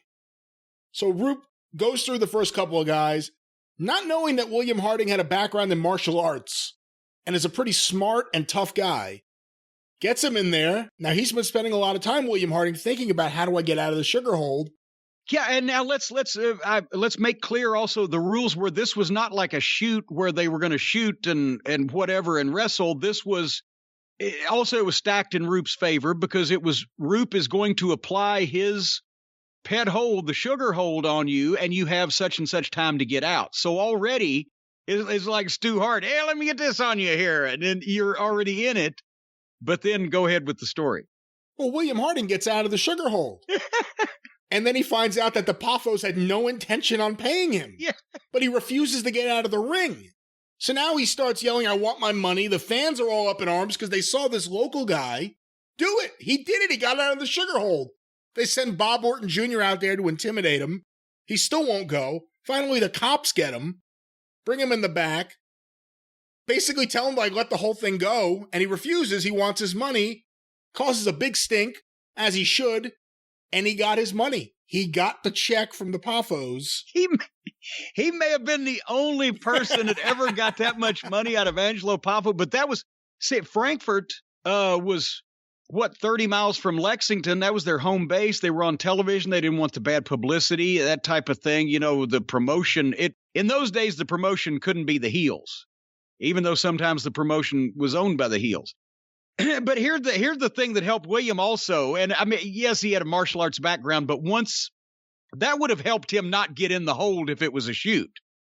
But what helped him get out of the sugar hold, and this is a loophole, even if it's an Olympic guy like Bob Roop, even if it's a heavy duty shooter, William was younger and slighter in those days than he is. He has gained weight in the ensuing years.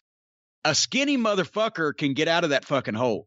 The skinnier you are, the better chance you've got to get out of it if the guy putting it on you is big.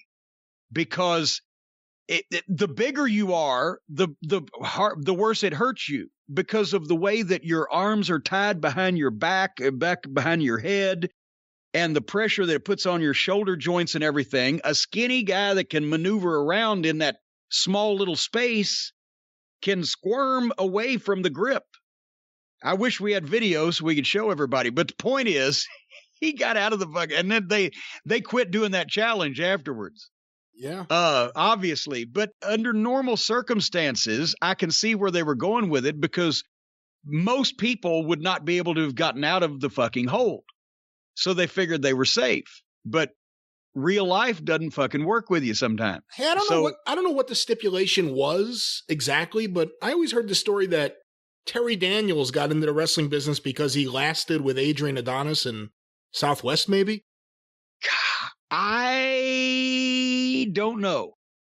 But that sounds like something I remember them doing, Adonis doing somewhere, but I don't know why, because Adonis wasn't a fucking shooter. But I don't know any of the details. But I can tell you that, you know, especially in the Tennessee and in the Southern Territories back in the 40s and 50s, when they did shit like that, there was sometimes that's the shooter wrestler would actually legitimately have a foreign object. I'm not making this up. All these wrestling finishes came from shit that you would actually do in a fight if you were a prick, right? I'm reading Scott Teal's book on the history of Amarillo wrestling, and one of the newspaper articles says a riot was caused at the Amarillo Sports Arena or whatever because such and such, the top heel, used a piece of soap to rub in the eyes of the top babyface, and people hit the ring. They were so upset about it, and blah, blah, blah.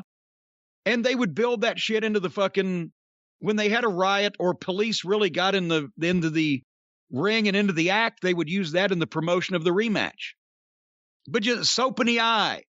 Or he had something in his fucking elbow pad. They actually would have stuff that they could pop you in the fucking temple if it got out of hand. All this shit could be real.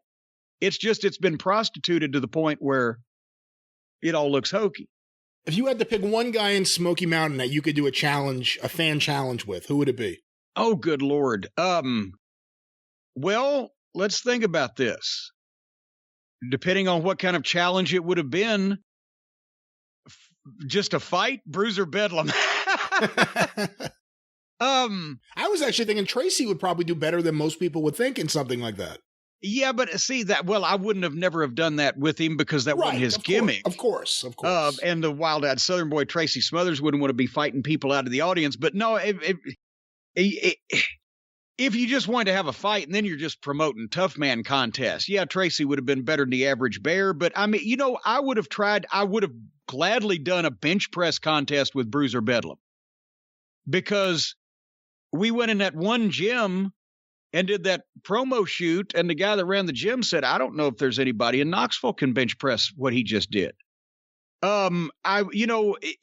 I don't know when Dan Severn came in a few times, if I was going to do a challenge of any kind of wrestling, or can you last 5 minutes, or can you beat this guy or whatever, I would have done it with him. If it was, there's ways you can do challenges. I loved the Joe LeDuc bear hug tug of war challenge because the business couldn't be exposed and nobody really could get hurt, but it got him over like $1 million. Does everybody know what I'm talking about, or do I need to say it? There's video out there, but a lot of people probably don't know what you're talking about. Okay, LeDuc used a bear hug as a finish because he was the big Canadian lumberjack, and he's the one, he also did the thing where he held a car back from, he put his feet on the front bumper and the car would spin its tires, but he had his back against the wall, and he'd break bottles over his head. Some of the stuff that Bruiser Bedlam did, I stole, right? But LeDuc's bear hug challenge, he had this apparatus made where there was a leather cuff that went over both of his biceps, and they were attached to ropes. And they would ask 10 men from the audience, any 10 men, and this was legitimate, to get in the ring at intermission. And once that LeDuc had his bear hug, his grip locked together, 5 guys would pull a rope on one cuff, 5 guys would pull a rope on the other cuff. They'd do it diagonally in the ring, corner to corner. So there was just room, and just enough room to help Joe a little bit, because they couldn't really lean back. There wasn't enough room, right? But he would hold the bear hug for, I can't remember what it was, 30 seconds or a minute. And Eddie Marlin or whoever was running the thing would put the fucking stopwatch on it. And he wouldn't do it in every town, but he'd do it when he came in the territory and they would shoot it. That's why the tape exists, and they'd play it on TV. But he would do it for a shoot. Part of it was stance and physics, and part of it was the fact that he was just freakishly fucking strong.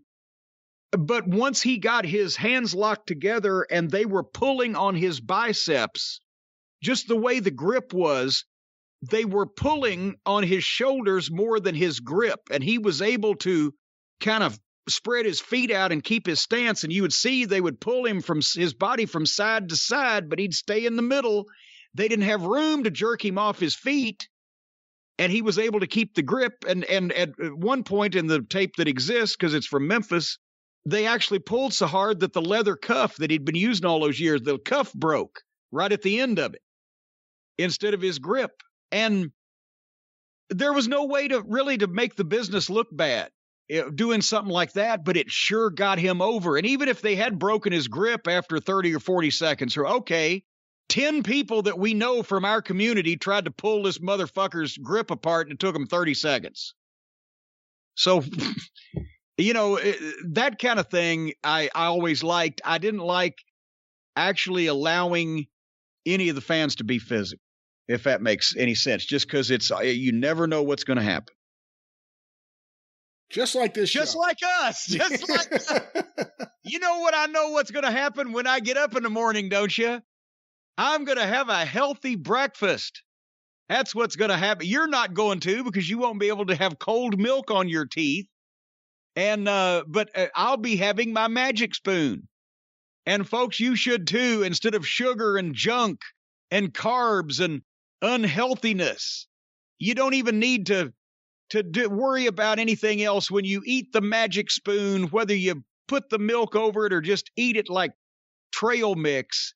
Magic Spoon cereal is the most amazing cereal on the planet because it has no bad stuff and great taste. And we've just broken this news.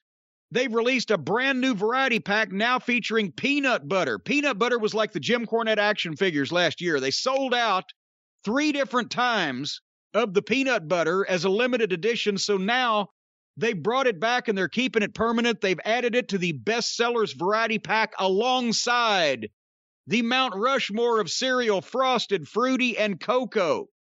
Folks, any box of Magic Spoon only has 0 sugar, 13 to 14 grams of protein, only 4 net grams of carbs in each serving, only 140 calories a serving, keto-friendly, gluten-free, grain-free, soy-free, low-carb, GMO-free. One of these days, I'm going to look at GMO shit up to see what I'm not getting in the Magic Spoon. But anyway, If you go to magicspoon.com/Jim to grab a variety pack, you can use the promo code Jim and save $5 off the order. And remember, if you've never tried it, you don't know whether you're going to like it, no worries. A 100% happiness guarantee. If you don't like it for any reason, they will refund your money, no questions asked. So, for your next delicious bowl of guilt-free cereal, go to magicspoon.com/Jim. Use the code Jim, J-I-M, to save $5 off. We thank Magic Spoon for sponsoring this broadcast and our healthy breakfast. And for the record, I could still enjoy Magic Spoon, which I love so much, without milk. I nibble on it all day. Well, you're going to have to nibble on the other side of your mouth. That too. What are you doing this week besides going to the dentist to have your canals rooted? Oh, who cares? Now, this week on the Arcadian Vanguard Podcast Network, get information about all the shows, the many, many shows, on Twitter at Superpodcast, or on Facebook, facebook.com/Arcadian Vanguard. A few quick notes. This week on Breaking Kayfabe with Baldrin and Barry, the boys look at the life and career of Butch Reed. Check it out today at baldrinpod.com. It's also available wherever you find your favorite podcasts. Want to make mention of the latest Super Studcast for patrons of Ron Fuller's Studcast. This thing is you're sounding squeaky now. The tooth is making you squeaky for patrons of Ron Fuller's Studcast. Available at patreon.com/Studcast. It is part one of a look at Southeastern Wrestling in Knoxville with Ron and Les Thatcher, talking the ins and outs of what would become the best small promotion in the United States. Patreon.com/Studcast.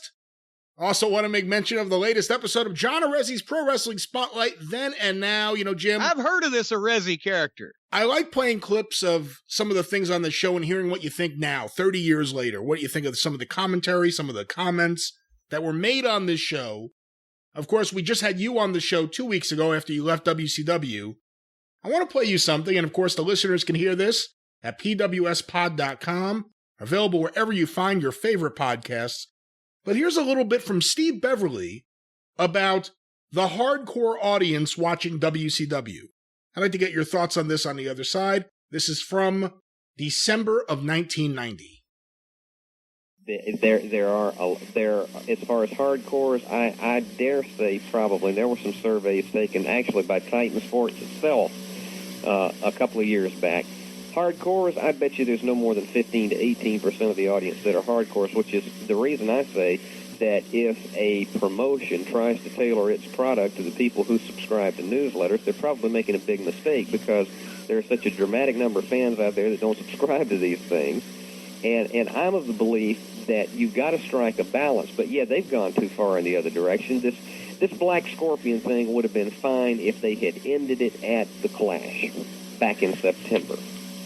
But instead, they drag it out, and they've turned it into the David Copperfield show, and they have really incensed a lot of their traditional audience by dragging this thing out. Now, having said that, I will tell you, they are getting still an extraordinary number of calls from kids who are calling up wanting to know who the Black Scorpion is. But as far as what it means to the promotion long term, and here's the thing I'm pointing out, what it has meant to Sting long term bothers me more than anything else. You've got to have a strong champion that's invincible, and that's nothing new. That goes all the way back to the days of Bruno, back in the 60s, when you'd bring in the bum of the month to come in and take him on, and maybe it'd be a bum for 3 months, but Bruno was still going to be invincible in the end. Well, that's the way, that's no magic formula, and that's the way it ought to be with Sting, and they have totally... name me a match that he's had where, other than getting a small package on Flair at the Clash, rather the Bash, name me a match where he's had a truly decisive victory that was a meaningful confrontation. There hasn't been one. Well, there it is. Steve Beverly, the editor of Matwatch. Wait a minute now. Apache, Bull Ramos, and Crusher Verdue resent being called bums of the month. Well, that's how you could tell someone didn't grow up watching WWF or WWF wrestling, but what are your thoughts on Steve Beverly's comments? Well, it's so funny, actually. In 1990, would you say 15% of the audience didn't know what newsletters were. I think he made it too large there.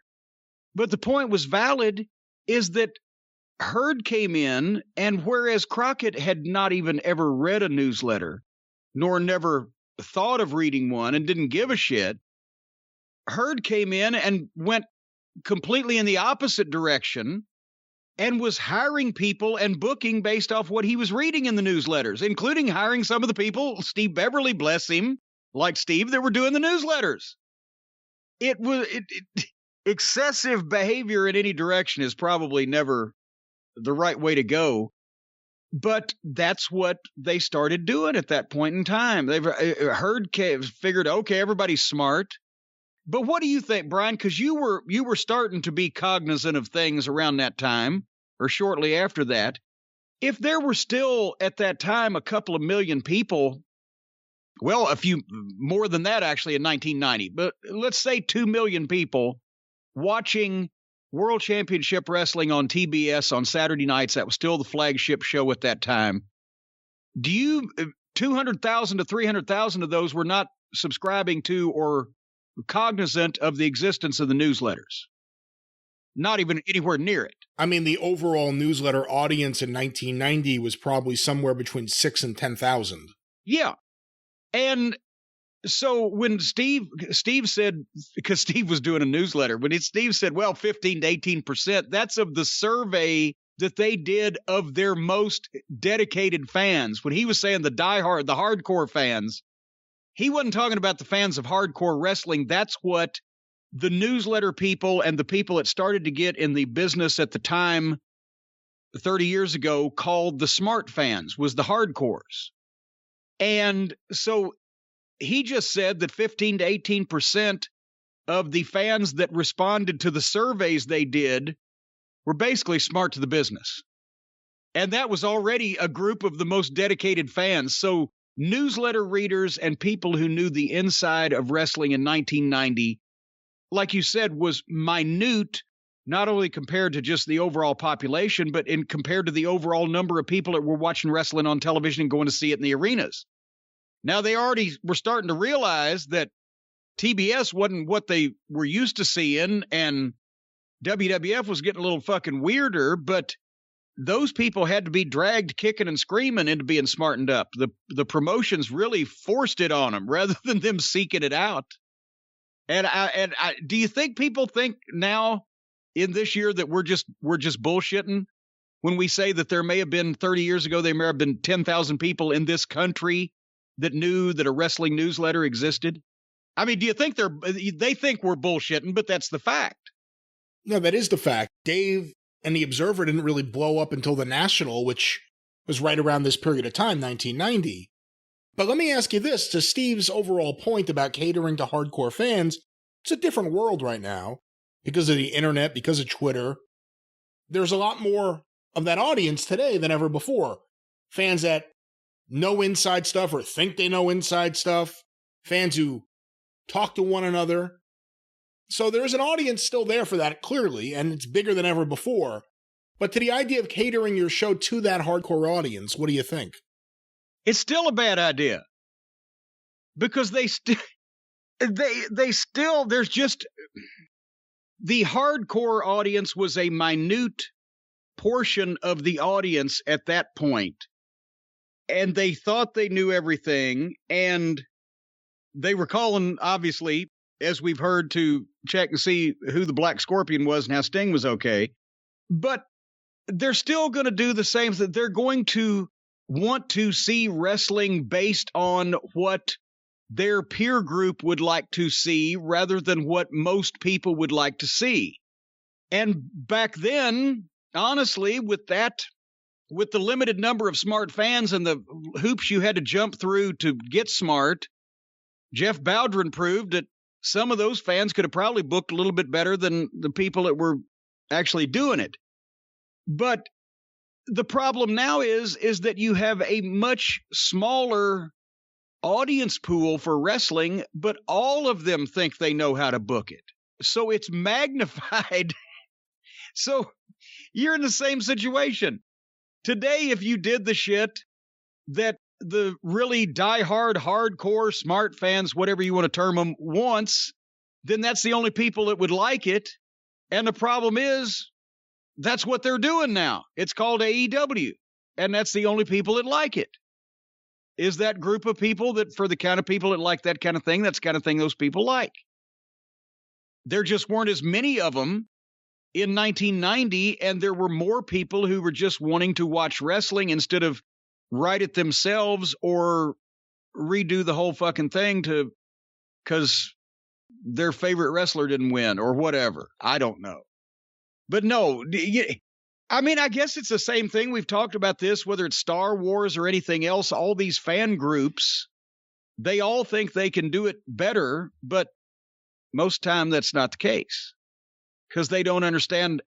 They don't know the things that they don't know until they get there and find out why you can't do A, B, C, and D because of whatever reasons, either because of financial reasons or physical reasons or attitude reasons, or it's just a stupid fake idea reason or whatever. Once you find out the limitations you're working with, and more importantly, how to fucking put a show together that attracts more people than just you and your immediate friends, then it gets more complicated. We'll hear more from Steve Beverly on John Arezzi's Pro Wrestling Spotlight then and now at pwspod.com, or look for John Arezzi's Pro Wrestling Spotlight wherever you find your favorite podcasts. And of course, the 605 Superpodcast, The Mothership!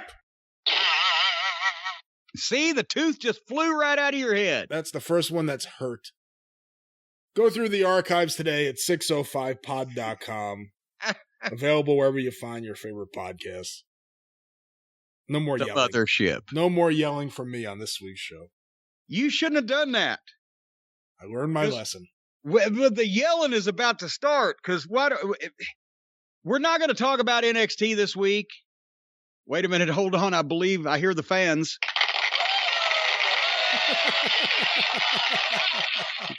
Not going to talk about NXT this week because they're on at the same time as AEW, and I didn't have any electricity for either.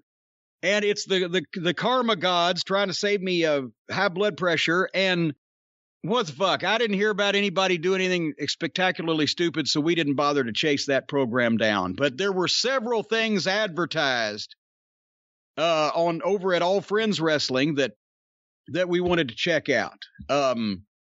Just to see if it really actually was going to take place. And son of a gun, was this show, normally the matches go on forever and ever and ever. Well, on this show, only the one last match seemed to go on forever and ever and ever, but there were interviews everywhere, even interviews with people that had just previously on the other side of the break done an interview, and then a standalone interview with them where they were at that point. A lot of interviews. Did you notice this? It's almost as if they have no idea how to do a layout for a wrestling television show. It's almost like that. But what do I know? Anyway, and now somebody's going to, well, he's mad because all the matches are all the time. We don't get to hear from the guys. Now he's mad because there's too many interviews. It's fucking just, all right, we'll go through it piece by piece. They opened this program. All pretenses of a wrestling war have been thrown out the window on both sides. Nobody's even trying now. They opened the show with a TV title match between Darby Allin and Jelly. Now, okay, I agree that Darby needs wins. I agree that Darby should defend the title. But I'm trying to remember when they opened up Raw in the 90s Attitude Era with a Taka Michinoku match. What? Can't you put some stars out there and then blend a match like this in the middle somewhere? But they were trying. They were both trying, which is another one of Darby's problems. He doesn't know how to get over. They tried to make this competitive. But when Jelly came in, as usual, he looked like his meth was undercooked this week. He was rolling around backwards and forwards in the ring, bug-eyed and constipated, for no apparent reason, sticking his tongue out. You're supposed to cook that shit until the fucking liquid subsides. Both guys have to stand tiptoe to see over the top rope. So to me, this was an outlaw mud show wrestler's dream, an indie match, but on big TV. I bet Jelly probably paid Tony Consta the other way around to do the. Just visually, have they given up? Do they care that people, a wrestling fan from 20 years ago would accidentally tune into this and say, "Oh, isn't that cute? They've got kids wrestling now, like the adults." And it's sad. So like I said, I understand they need to give Darby Allin wins on TV, but and this was competitive. To put a job guy in the opening match on a show to go this long, Darby Allin sold more than he was on offense. Was there no producer for this to tell him who the star was? And, it was Darby Allin again makes the best of things. His shit looks good, but it was like he was working with a ball of pizza dough here. And it just wasn't going to fucking rise. So Darby hit a power bomb off the top. He did everything to this fucking clown, kept coming back, finally hit his finish. And I'm just, to me, that buried Darby Allin to go the first 15 minutes of the program. And if it's this hard for him to beat the lowest schlub on the totem pole, why do I believe as a new viewer that they're never going to get any of, that he's ever going to beat anybody important or even be competitive? I just don't know any other way to say it. This is just the talent on this show. A lot of it's visually repulsive. A lot of it is green. And most of it is ill-advised to be signed to a company with this kind of fucking resources. I don't know. What do you think? Cheer me up. Well, I think it was the best jelly match we've seen in AEW, but I agree with you. Wait a minute, Uncle Brian. It was the second least good match? It was the second least good jelly match that we've seen in AEW, but it did nothing for Darby here at all, who's involved in a program, who's the TNT champion, and whether you're a fan of Jelly and Atellas or not, he's only lost matches on Dynamite. I don't know what they do with him on the YouTube show, because we don't watch that show. I don't know why anyone does. I certainly get my fill on Wednesday nights. But I don't understand elevating, and he's been used as a job guy there. Why would you do a competitive match with a job guy to open up the show? This was more than competitive. This was a close win for Darby Allin. Yeah, it doesn't make much sense. A world-class sprinter, and he has a close win in a race over a paraplegic. All right, anyway. And wasn't Sting supposed to be watching Darby's back to make sure that, didn't they actually say that, to make sure the match is one-on-one in last week's promotion and that Team Taz doesn't fuck around? I'm going to be watching your back. He was nowhere to be seen here. Darby was out there exposed, in danger even. He was in the batting cage. He was next up, and now, batting. All right. Then the CEO of Moxley Plumbing did a promo about Kenta on February 26th. Didn't tell us where we could see it because, of course, it's a New Japan show, but they're cross-promoting. And everybody's just creaming their jeans over New Japan and Impact and All Friends Wrestling working together. And then cut a promo tonight where he will be, what's this, another odd fellows tag team match. What do they call it? And do you speak Spanish better than I do? The Incredible Pairs stipulation in Lucha, where they have enemies team. Well, anyway, he's got. Were any of them enemies? Well, Archer and Moxley have been enemies. Have they?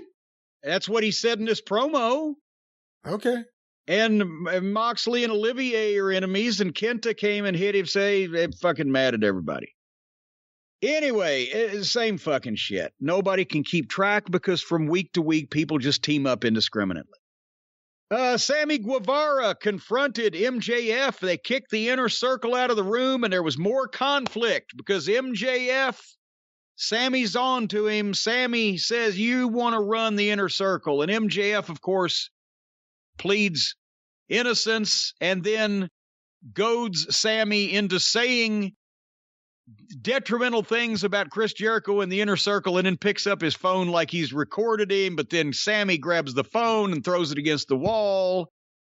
And If this was presented as an ongoing, when the Inner Circle had their one weekly live interview in the ring as the top heel group, where they would promote everything that everybody in the group was going to be doing and how they were dominant and how they would never fight against each other and that those matches we've seen would never have been made, like if they were on a real wrestling program. When they had their weekly group interview as heels talking about how fucking hot they are and slagging everybody else off, this thing between Sammy and MJF could have been happening on a weekly basis with a little juice up each week and be presented as part of the normal interview with an interviewer in the ring, an announcer that controls the program, interviewing these people about their shit, and MJF and Sammy could have been sniping at each other. It might have actually worked. It might have been great, even because of the verbal talents involved. But because all they've done is backstage vignettes where they all attempt to exercise their thespian skills and recite verbiage that's been scripted to tell the story, and the cameraman is here or there whenever they want to get him to go out, or the things happen all on cue and etc., and it's obviously staged and contrived and phony. Can you see that if for the last 8 weeks, if on their weekly interview they have on this 2-hour program that they could give to the top heel group to come out like they used to the Horsemen or the goddamn DX or any other heel group in the history of time, they could have all done this in the ring and made it sports-based presentation and two guys still disliking each other. But instead, they have Citizen Kaned this whole thing up to where it's just preposterous. And I don't care now. Hey, let me ask you, because I found this to be so stupid. Why did Sammy get mad at MJF? I'm not asking you rhetorically. Just give me the real reason. Why was Sammy mad at MJF there at the end, where he hit him? Because MJF goaded Sammy into saying detrimental things about Jericho that he surreptitiously recorded on his phone, but as he picked up the phone, Sammy caught him, grabbed the phone, and threw it against the wall. And then MJF said, "Why'd you do that?" And Sammy popped him in the gut. Okay, now remind me, who was it that asked the cameraman to stay in the room? Well, that was Sammy, wasn't it? Why is he worried about what MJF may have recorded to play out of context for Jericho if there's a cameraman in the room filming it, documenting this whole thing? Well, you brought it up early. I was going to wait until they got together and fucking MJF was telling Jericho what happened. And I was like, you fucking idiot. If he DVR'd the show at home, he's going to see what happened. But maybe he was in the ice storm too. And that's another thing. We'll get to it when we get to it. Because up next was an incredible all-star match. Cody Rhodes and Lee Johnson with AA Arn Anderson against Peter Avalon and Cesar Romero. What the fuck is with this matchmaking? Peter Avalon looks less like a professional wrestler than Jelly does. He's pale, he's skinny, and he looks like a fucking goof. And it's embarrassing. And they put him with Caesar, whose real name is Caesar Bazzini or Benini or whatever. I've seen the name. I've never seen him before. He's giant. He's jacked. What a fucking specimen he is. And so green, he's like chlorophyll. He's glowing fluorescent green. So they've just signed Lee Johnson. And Lee Johnson apparently is a Nightmare Factory student, Nightmare Family, Nightmare Factory with Cody's and QT student. That's fine. He looked best. The best guy in the match was Lee Johnson. But what the fuck is with this matchmaking that you put, again, your best in-ring babyface in the company and one of your executive vice presidents with a guy that he's trained, that is talented, and you want to show him off against a guy who visually looks like he should be embarrassed to fucking be a professional wrestler, and a guy that's so green he can barely grab a hold.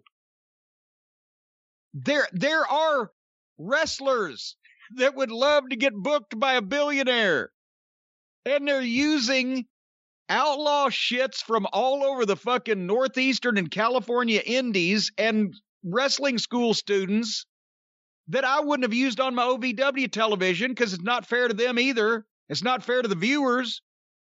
And they're putting them on TNT.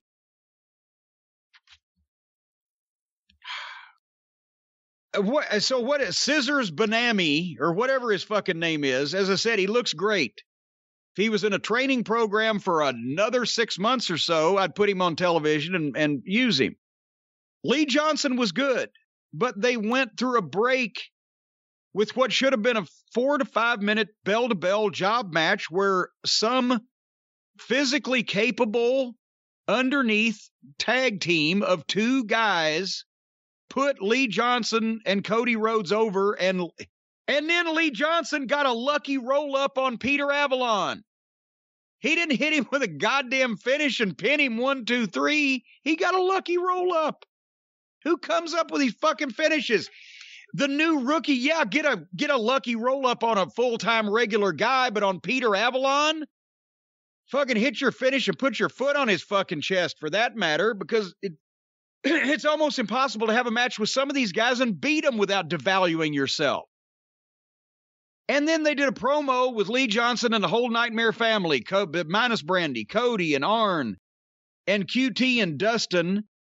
And there's Lee Johnson doing all these flying moves and all this good-looking shit in that match. And he has some fire and people got behind him, even though they're mostly paid people, but still. But then they put him out there for an interview, and all he did was put the Rhodes family over for what they've done for him and showed the personality of Cabbage. Give him something to say. Maybe don't do it when he's blowed up. Maybe that was part of it after the match. Let him smile and be happy and talk confidently about what he's going to do without being a prick about it. That's what a new babyface does. Don't thank everybody for letting him in the door. Like he should be looking around going, is anybody going to notice I'm here? They let me in. Oh, I'm so grateful. While at the same time, delivering it in a monotone, if he can't talk, don't make him talk. Just let him stand on the top rope and smile. That's how you get a baby face over. Win, smile. If he can't talk, keep it short and give him something to say. What'd you think of Lee? Well, I can't add too much to what you just said there, but I will bring up, what did you think this match did for building up Cody and Red Velvet versus Jade Cargill and Shaq? Oh, absolutely nothing. Was there any mention of Jade and Shaq? Maybe I missed it. I didn't hear it. I didn't transcribe everything, but I didn't hear it. No, but, well, that's on and off with the wind.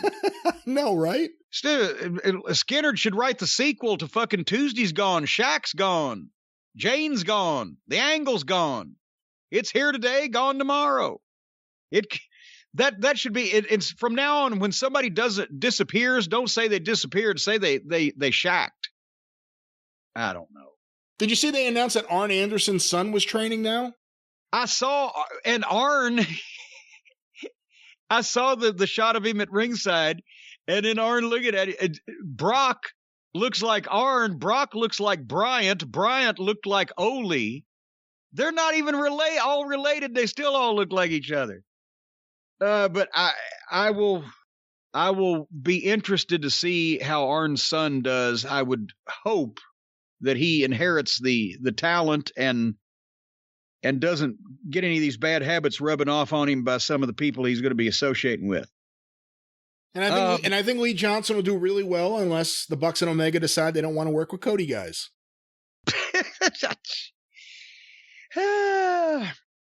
I just think I had a list of 70 to 100 phone numbers 25 years ago of guys that I could call to come on television that looked like athletes, that knew how to work, that knew what their job was, to get guys over, and in any area of the country.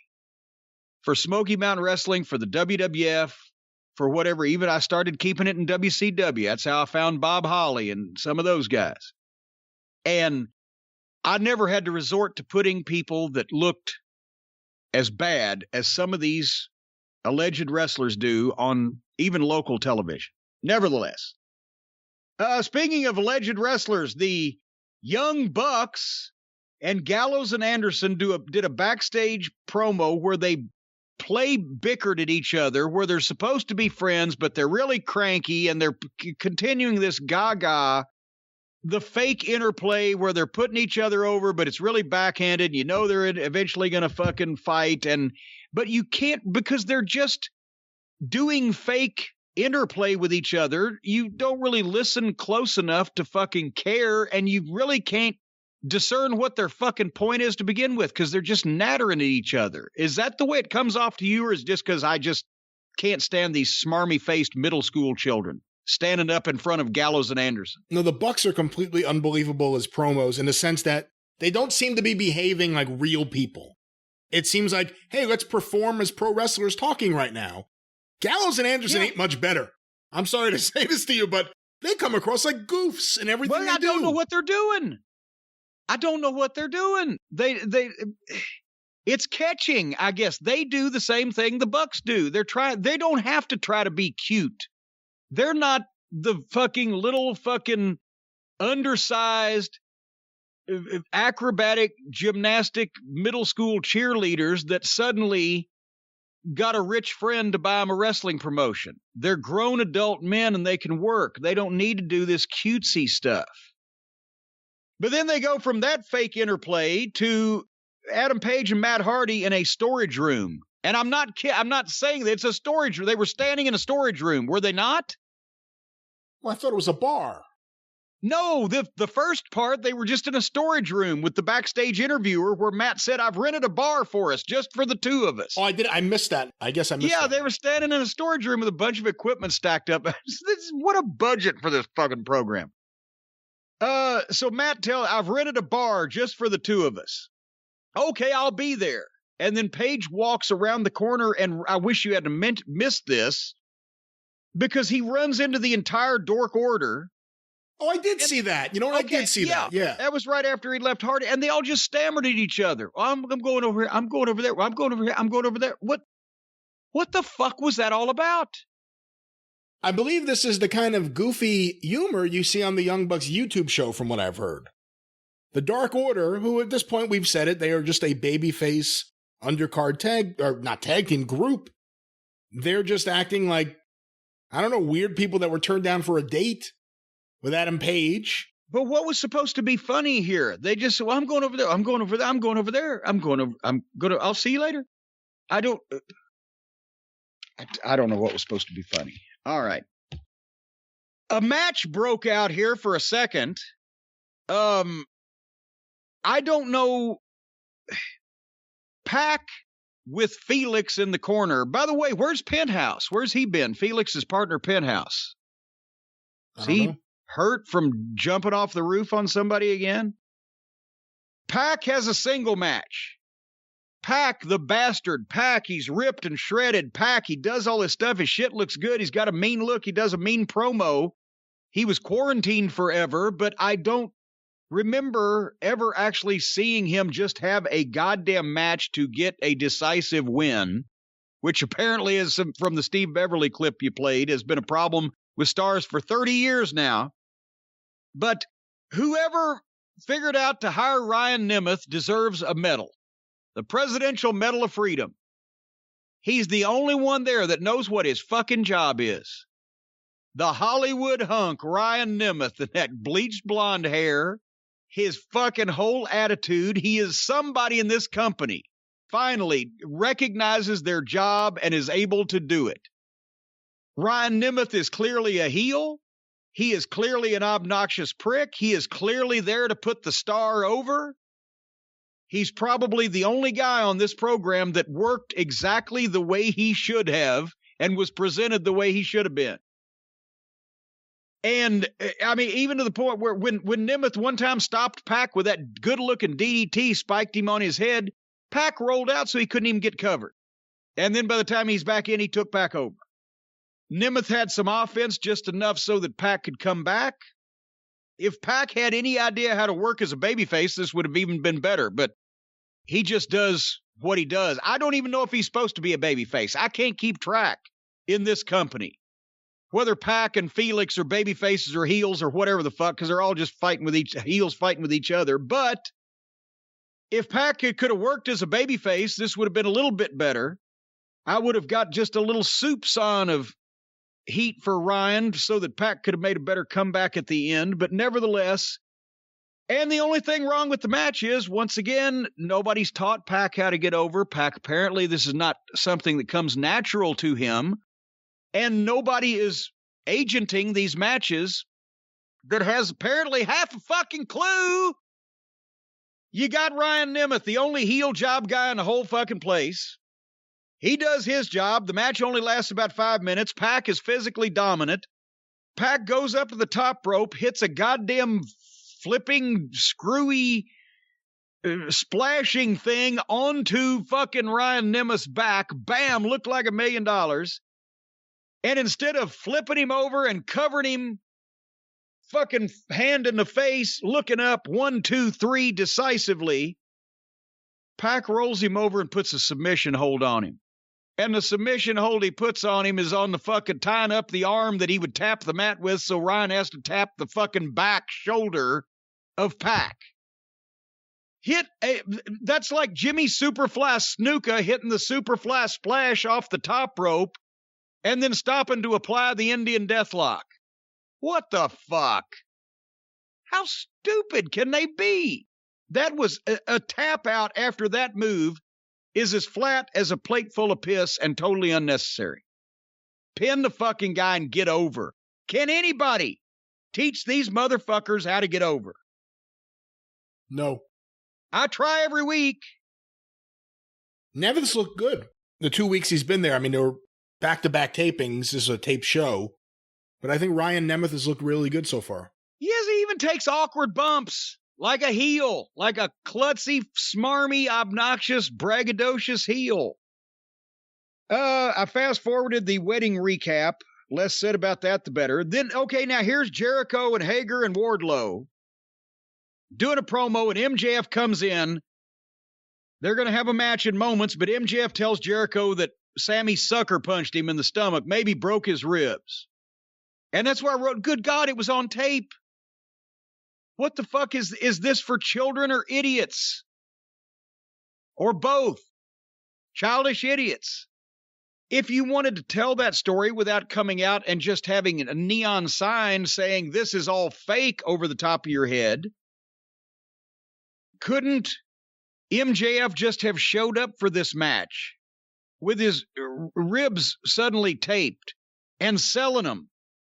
And Jericho, what the fuck? And MJF wave it off, and Jericho, what the fuck? And MJF finally tell him, Sammy did it. Well, what the fuck? Then you could have gone backwards, and you could have showed, instead of a cameraman in the locker room, security camera from Daly's Place security in the hallway by the loading dock caught this exchange between Sammy Guevara and MJF, where the fucking one guy threw the phone and the other guy, and then Sammy just says, fuck you, and punches him or whatever. Anything, any creativity, instead of just blurting all this out on camera and or doing this shit so that everybody... The only time that a murder mystery ever worked when you knew who did it at the start was Columbo. And the people here that are writing this are not as good as the people that were writing Columbo. So then they have a match with the Acclaimed against Jericho and MJF where MJF's ribs are taped. And as soon as the match starts, they go to a promo with MJF and Jericho in the box that was pre-taped, in a small box while the match is going on, that was obviously done before the interview they just did and before the interview they did before in the fucking show. And it's out of place. Why the fuck have that? And since you knew what you were going to be doing, why fucking put that in? That's a screen door on a submarine, and it just distracted from the match.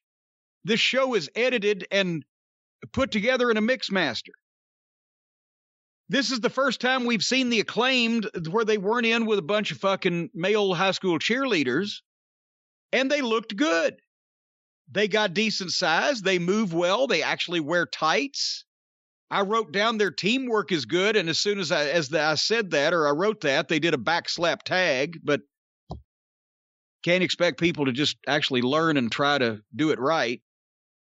But the Acclaim don't look bad when they're in with somebody that will work with them instead of just trying to do all the fucking gymnastics. And Jericho and MJF actually work like heels. But did you notice again, every time they try to do a double team, like they do a double arm whip, shoot the guy off to do a double team, MJF follows through 2 steps and he's way ahead of fucking Jericho. Jericho stops because he's doing on the shortcut treadmill. They got some heat on Caster, but it was kind of disappointing, honestly, because they didn't set up any hot tag at all. They just did simultaneous tags. MJF tagged Jericho, and 1 second later, Caster tagged Bowens. They didn't set up a hot tag at all, so that was kind of blah. Bowens made a nice comeback. Now explain this one to me, Lucy. He makes a comeback. The babyface goes for a comeback. Boom, boom, boom, or makes a nice comeback. Boom, boom, boom. But Jericho stops him, boom, and goes for the lion salt. And the babyface Caster, the one that outside, hit Jericho, knocked him off the ropes with their boom box. That was a false finish. And it was a false finish. Jericho kicks at it too. What the fuck? What? Who? You just had baby faces use a foreign object to try to beat the heels, and it didn't even work. Why? Who in the world would put in for the baby faces to use a foreign object to use on the heel in the fucking finish in a cold match with no grudge behind it and get foiled? So their boombox is no good. Jericho kicked out of it. And then Hager interfered and fucking foiled one of the Acclaimed, and Jericho hit the Judas elbow so that he could beat him flat, I guess. But basically, the baby faces used a foreign object and failed, and then the heels rightfully retaliated for the cheating and won the match. Is that basically what I saw? Well, I disagree with your assessment that they were the baby faces. I think these were 2 heel teams, factions in this match. Because the Acclaimed have been heels since they've debuted, haven't they? Well, it's impossible to tell because they're always in the matches with the other male cheerleaders, and nobody books consistent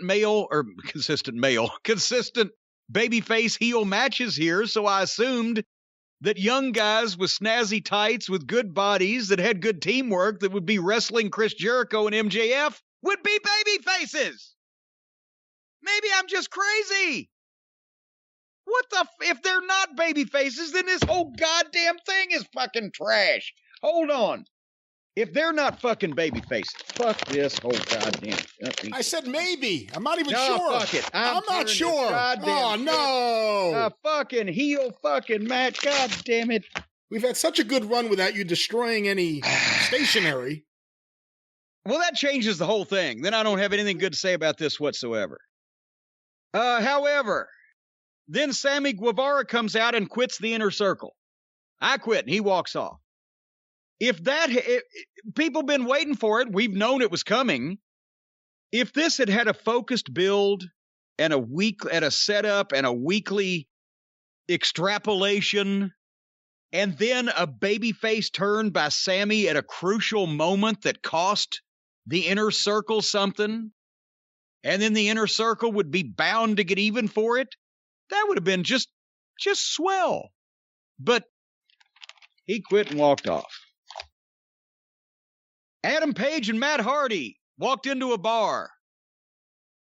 So now they're to make Adam Page, another one of their top baby faces, look as stupid as possible. And I know, of course, this is going to backfire because Page wasn't really that drunk and he didn't sign what Hardy thought he signed, because you can see it coming a mile away. But just for him to be going along with this, and also for Matt Hardy to be acting this fucking goofy, it's just insulting. Hardy's getting Page drunk so that he will sign the contract to give Matt Hardy 30% of his income to manage him. And Matt's secretly, as in right on camera, 2 feet away from Page, dumping his fucking drinks out to drink them so he's not drunk, but he thinks Page is. That's what people used to try to do for a shoot to hang with Flair at Bennigan's. Dump the fucking drink in the goddamn potted plant. And then, of course, Paige signs and Matt takes off, and we're going to find out that Paige signed something different than Matt thought that he did. This is written by high school kids for high school kids. It's just silliness. And Matt Hardy actually stage whispered, explained to the people, Brian, he was 4 feet away from Adam Page, but he put his hand up and stage whispered to the cameraman, "That's why I've got you here, so he's not going to remember signing this tomorrow when he's sober, so you'll have it documented." You just explained it. I mean, there's really not much more I could explain. That was pretty stupid.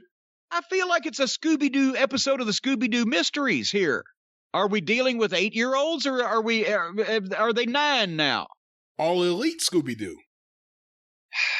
Then Tony Schiavone. This is wrestling today, folks. This is wrestling today. Tony Schiavone was in the ring with Sting. He introduced Sting. At least Sting came to the ring within a fucking minute this time, because God damn it. And plus those repeated snowfalls. I hate for the people who have to start their car after that. Anyway, Sting comes out without Darby Allin, the guy whose back he's supposed to be watching. Darby Allin was out earlier without Sting, the guy who's supposed to be watching his back. They don't even feed the poor announcers a coherent fucking question to ask anymore. Tony just made something up. Well, what do you think about all this? And that's also Tony's fault. I love you, Tony, but goddamn it, every time I've ever done a television interview with talent as an announcer, if they didn't give me a question to ask them, I would come up with one. A lot of times they'd give me one and I'd come up with a better one, and I'd ask that, and I would let the talent know what question I was going to be asking them so that they would be prepared with a response. Now, I know that Sting wasn't supposed to respond because, once again, he was asked a question by the announcer, and it is in the tradition of every single babyface on this program for the past year and a half. They don't say shit before the heel interrupts them. But Tony could have at least asked a question that made him sound like a professional sports announcer interviewing one of the talents instead of a guy that just walked into the fucking park to watch a pickup basketball game. And, hey, who's that guy? So he asked the question. Sting doesn't open his mouth. Taz interrupts on the screen again. If I were Sting and Darby Allin, I believe I would go out to the truck and I would ask the video guy, what the fuck? Are you taking a bribe? Are you on their side? You're in on this whole thing? Every time I try to speak, their video pops up? Taz and Team Taz interrupt on the screen. Guess who Team Taz had zipped up in the parking lot in a body bag? Well, I don't have to guess. I saw it. It was Darby Allin. Of course it was. The guy that Sting specifically said last week he was going to be here to watch his back. He watched his back all right. He watched his back until he left him to be kidnapped, put into a body bag, and then tied up and drugged from the back of a pickup truck across the parking lot. And what did Sting have to say about this? Jack all of teetotal shit. He got a shocked look on his face, jumped out of the ring, and ran to the back, and we never saw any of them ever again. Remember on last week's show when Marco Stunt was kidnapped by FTR? I said that, now that we've heard from some fans and we know what's going on, this is, I believe, the 4th reported kidnapping in AEW. Well, but not even the 4th reported one, but the 4th actual one, because we have video evidence of every single one of them. That's right. These AEW cameramen are everywhere. So where do you start? Do you start with another kidnapping, their weekly kidnappings, or do you start with the fact that their huge star babyface lied to the people and didn't do the one thing that he said he was going to be there to do? There's so many questions here.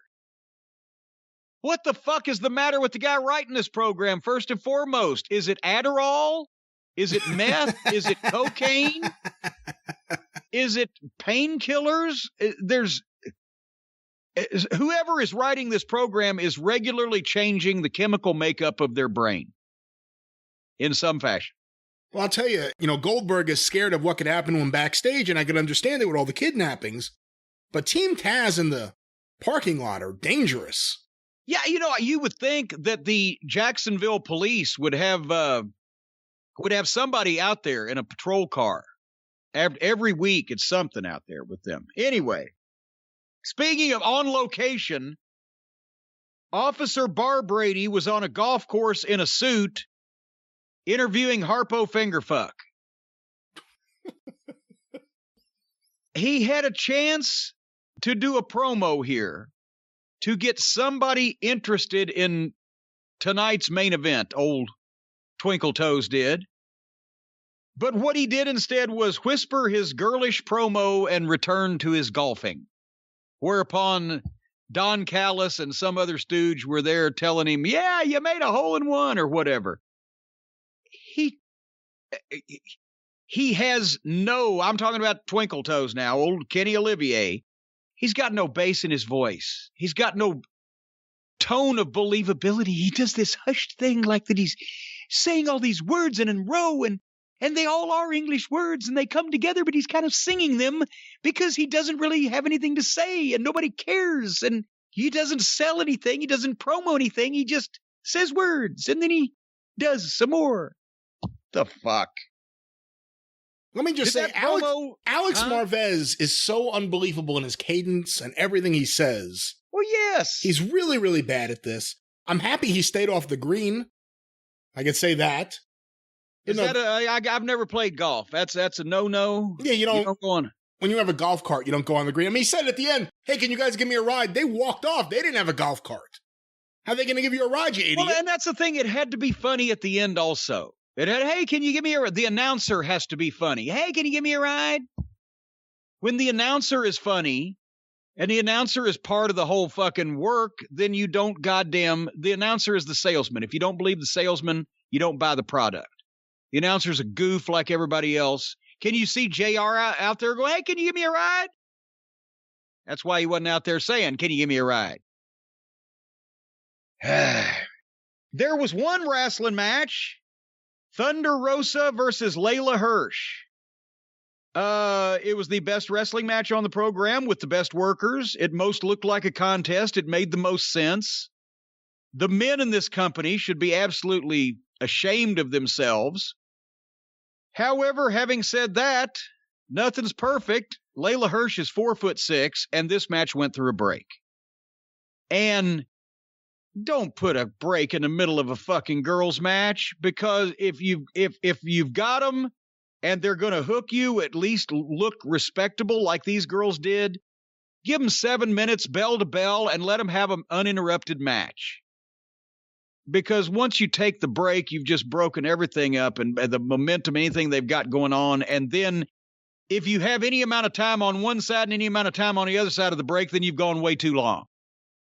And I like this, except, let's face it, and I don't even mean to hurt her feelings if she hears this, but Leyla Hirsch is too short and does not have the cosmetic look to be a female wrestling star. She's legitimate, but she don't look like it. Thunder Rosa is a great worker, and she also has a legit background, and she's got a pretty good gimmick, and she's had good matches, and she's got all kinds of potential. But on this program, Leyla Hirsch does a moonsault. Thunder Rosa puts her knees up. Hirsch lands on him. Boom. Gets a 2 count. And then within seconds, Leyla Hirsch is back on offense.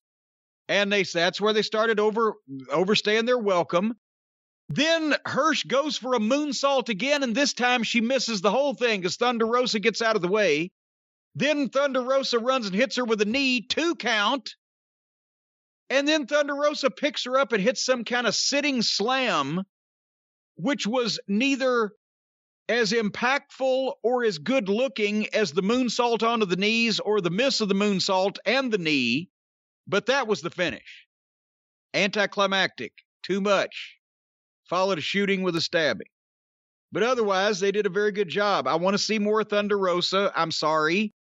Leyla Hirsch does not have the cosmetic, and I don't even mean pretty in the face. I'm talking about the how shall I say it politely, the frame to be a top female wrestling star. Your thoughts? Well, I don't know about all that with Leyla Hirsch. I do think she has a different kind of look. I will say that I thought the match went too long. But beyond that, I'm impressed with Thunder Rosa each and every time I've seen her. Her matches look competitive. She never looks like she's someone playing at wrestling. She looks like she's someone trying to show a struggle in her matches. Yeah. And I'm very impressed with her. And I am too, and I would like to see her in the future, especially more than what I saw next. Remember, we've always said, why don't they ever give Jungle Boy an interview? Well, now they've given him a couple. Now I do see why they haven't. Tony Schiavone was with Jungle Boy. Bear in mind that last week, Marco Stunt on camera was kidnapped and duct taped to a chair and who knows, forced again to suck a plastic dong like he does on independent shows. Or who knows what was done to him, anally probed, I don't know. Tony's sitting there with Jungle Boy, Marco Stunt's friend, about what FTR has done to him, and Tony's pitch to Jungle Boy includes, well, they kidnapped Marco Stunt, but good thing is he's okay. But Jungle Boy, didn't you bury a lead there? Did the cops have to come get him? Was there a hostage situation? Was there a standoff? Was the SWAT team called? Did they do a rape kit on old dwarf dong sucker after they got him back from the clutches of the bad guys? Was there any semen inserted in any of his orifices? Was he beaten up, slapped around, chastised, talked nasty to? What happened to him? How'd he get free? They just did a fucking kidnapping for a pre-tape. For a 30-second pre-tape, they did a kidnapping. And the resolution of it was, well, good thing is he's okay. Well, beyond that, FTR got suspended for their actions in the match. And then they kidnapped Marco Stunt. And this week they announced they'll be back on the show next week. Yeah, because goddamn it, hey, I've said it once, I've said it a million times. You can do all those things you want in a fucking match, and you're going to get chastised, you're going to get suspended, but kidnapping is penalty-free. But none of this makes any sense, and it's not believable. And it's not that we're good. The horse has left the barn. You're not going to make anybody believe overall the wrestling business is real, but god damn, can you just not make it so stupid they switch the station? But anyway, as a promo, this was a hostage statement. He memorized this. There was no feeling whatsoever.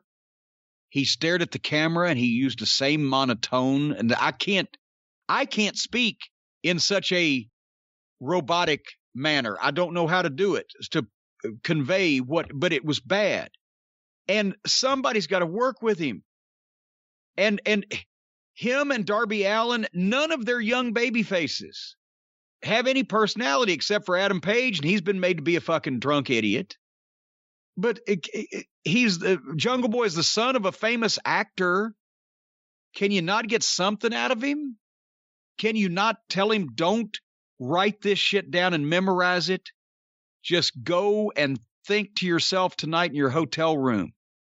What if this really happened to you? What if what we are talking about that really happened to you? How would you feel? What would you want to say? What would you want to do about it? Anyway, this was bleh. Poor Jungle Boy. He needs to stick with you, Cheetah, me, Tarzan, or whatever, if he's going to talk like this. All right. Anyway, we got to get out of this thing because what was next? The main event, and I knew we were in trouble when this thing started and there was like 20-something minutes left on the show. I was like, oh, God, this is going to be interminable. A Falls Count Anywhere match, Brian, with, guess what? No DQ. It's not enough. It's a Falls Count Anywhere match and on free television, but it's got to be no DQ because we know how to say no DQ in all petite wrestling speak, lazy booking. And it's another slapped together tag team match with people that don't get along or aren't supposed to get along or might not get along. Kenta is out first. announced at 194 pounds. He comes out with a New Japan briefcase with they're doing the same thing. Basically, everybody that thinks of a briefcase in wrestling now thinks of the Money in the Bank briefcase. The WWE's established it. It's been years. They get the title shot to blah, blah, blah. So New Japan does the same thing. That's fine because they're in Japan. Now they bring it on this show. And now, once again, for any wrestling fan who has seeing this show for the first time, doesn't know what the fuck's going on, they just see, oh, they're copying the WWE with a briefcase. It just looks so fucking hokey and outlaw. I saved 5 minutes on Twinkle Toes' entrance. I saved a bunch of time. Moxley still come in from the parking lot, I believe, whatever.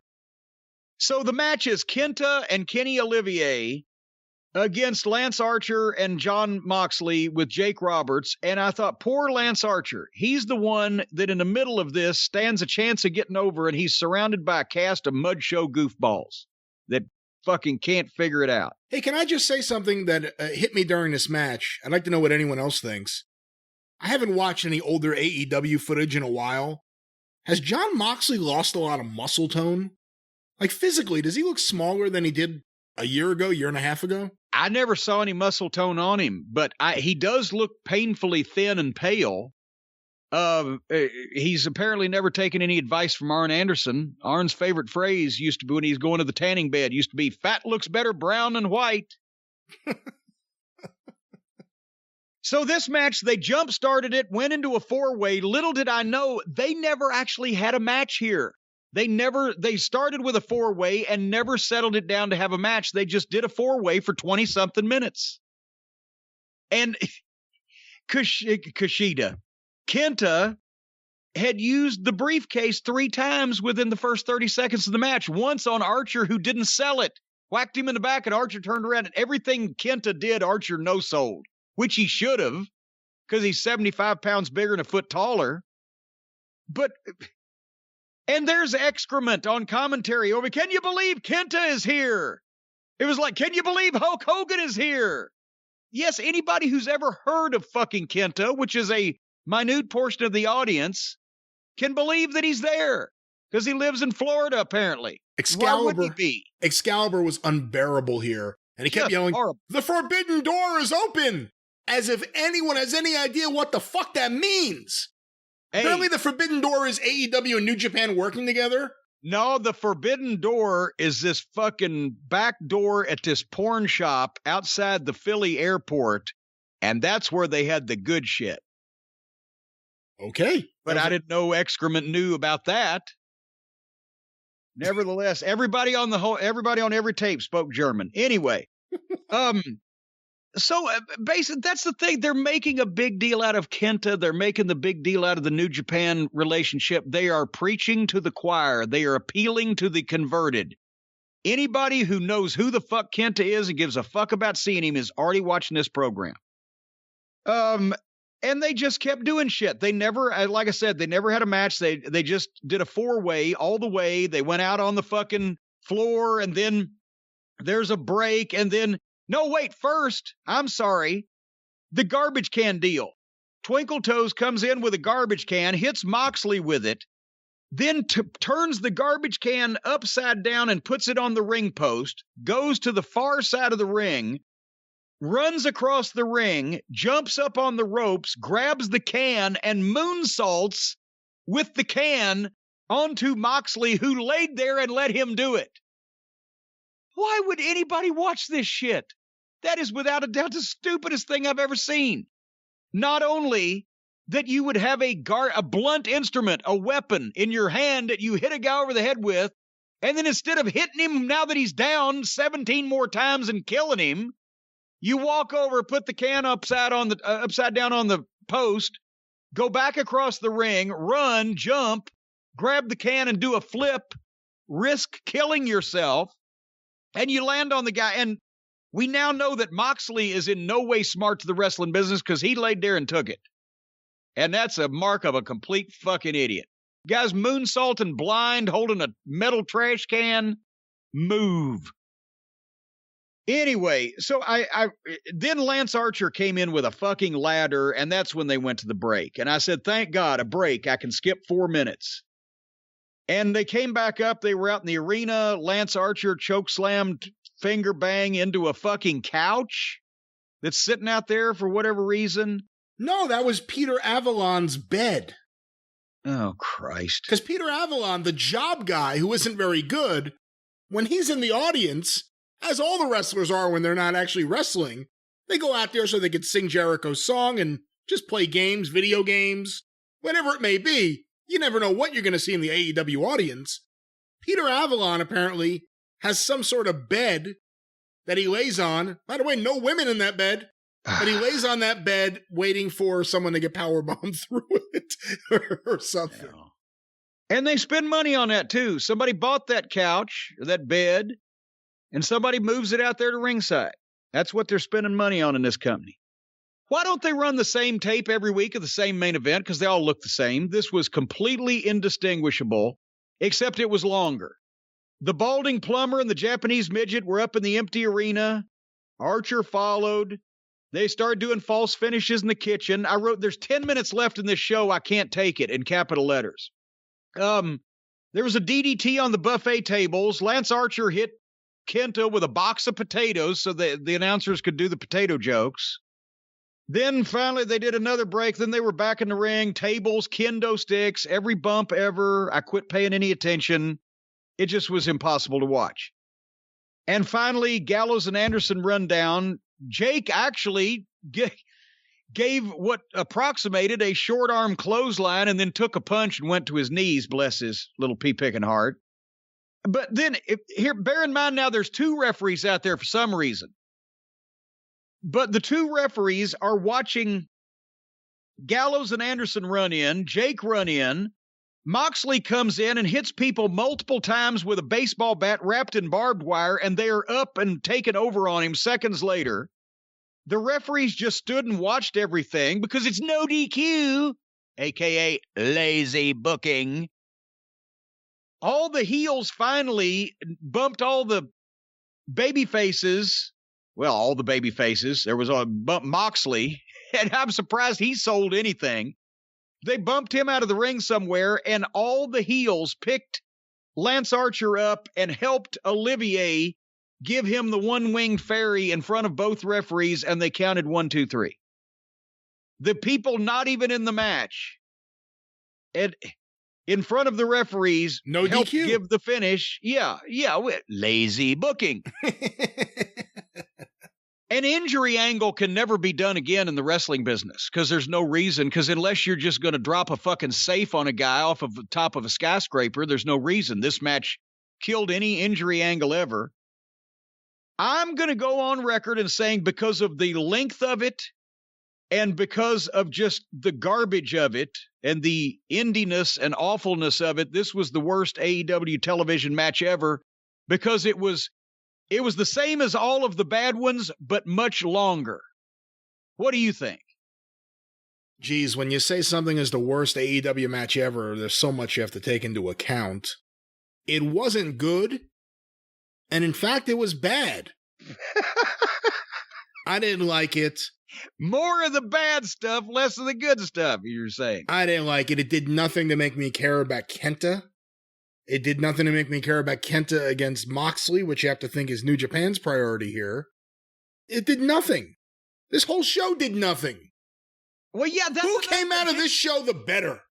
Didn't New Japan even have some type of request on a finish here to juice their matchup somehow?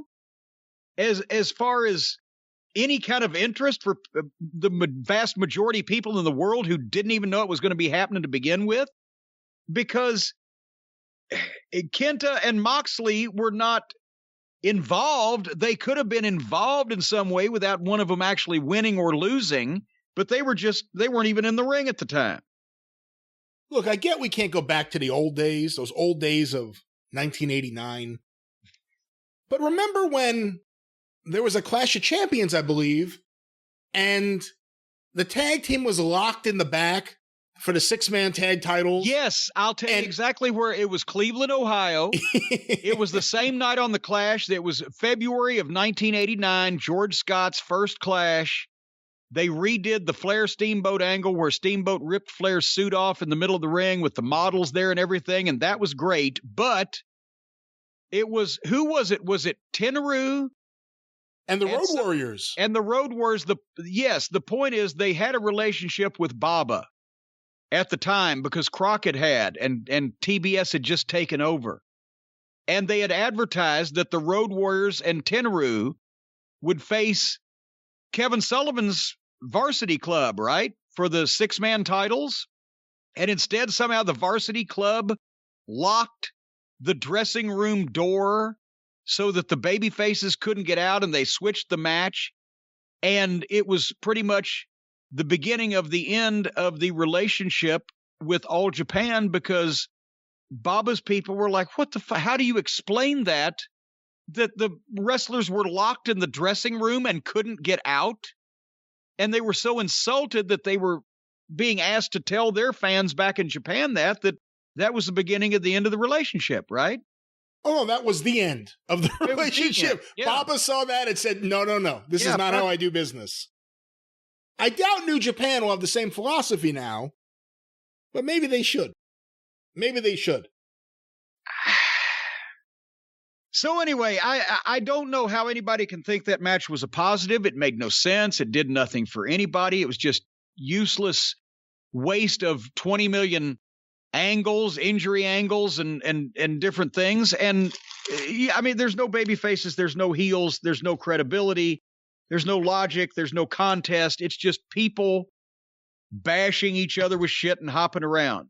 And there's no continuity to this program from one week to the next, from one segment to the next. It's amateur, it's insulting. And if I was a talented wrestler in this day and age that had been overlooked for television exposure and watched some of the fucking people that get on this show, I would fucking jump off a bridge. I think that's the worst thing about it, is they had every resource available to them to put together an incredible talent roster of anybody not signed to Vince McMahon and do this thing right. And it's a shit show from the word go, and everybody involved should be ashamed of themselves. And there are a few people there who know what should be done, and apparently they're not being listened to, or they don't give a fuck as long as the check cashes. And that's the best thing I can say about it. So we'll see what they come up with next week. Who's going to get kidnapped next week, Brian? What do you think? I don't know, but by the way, correction on the topic of kidnappings, which makes it even funnier. I had forgotten this.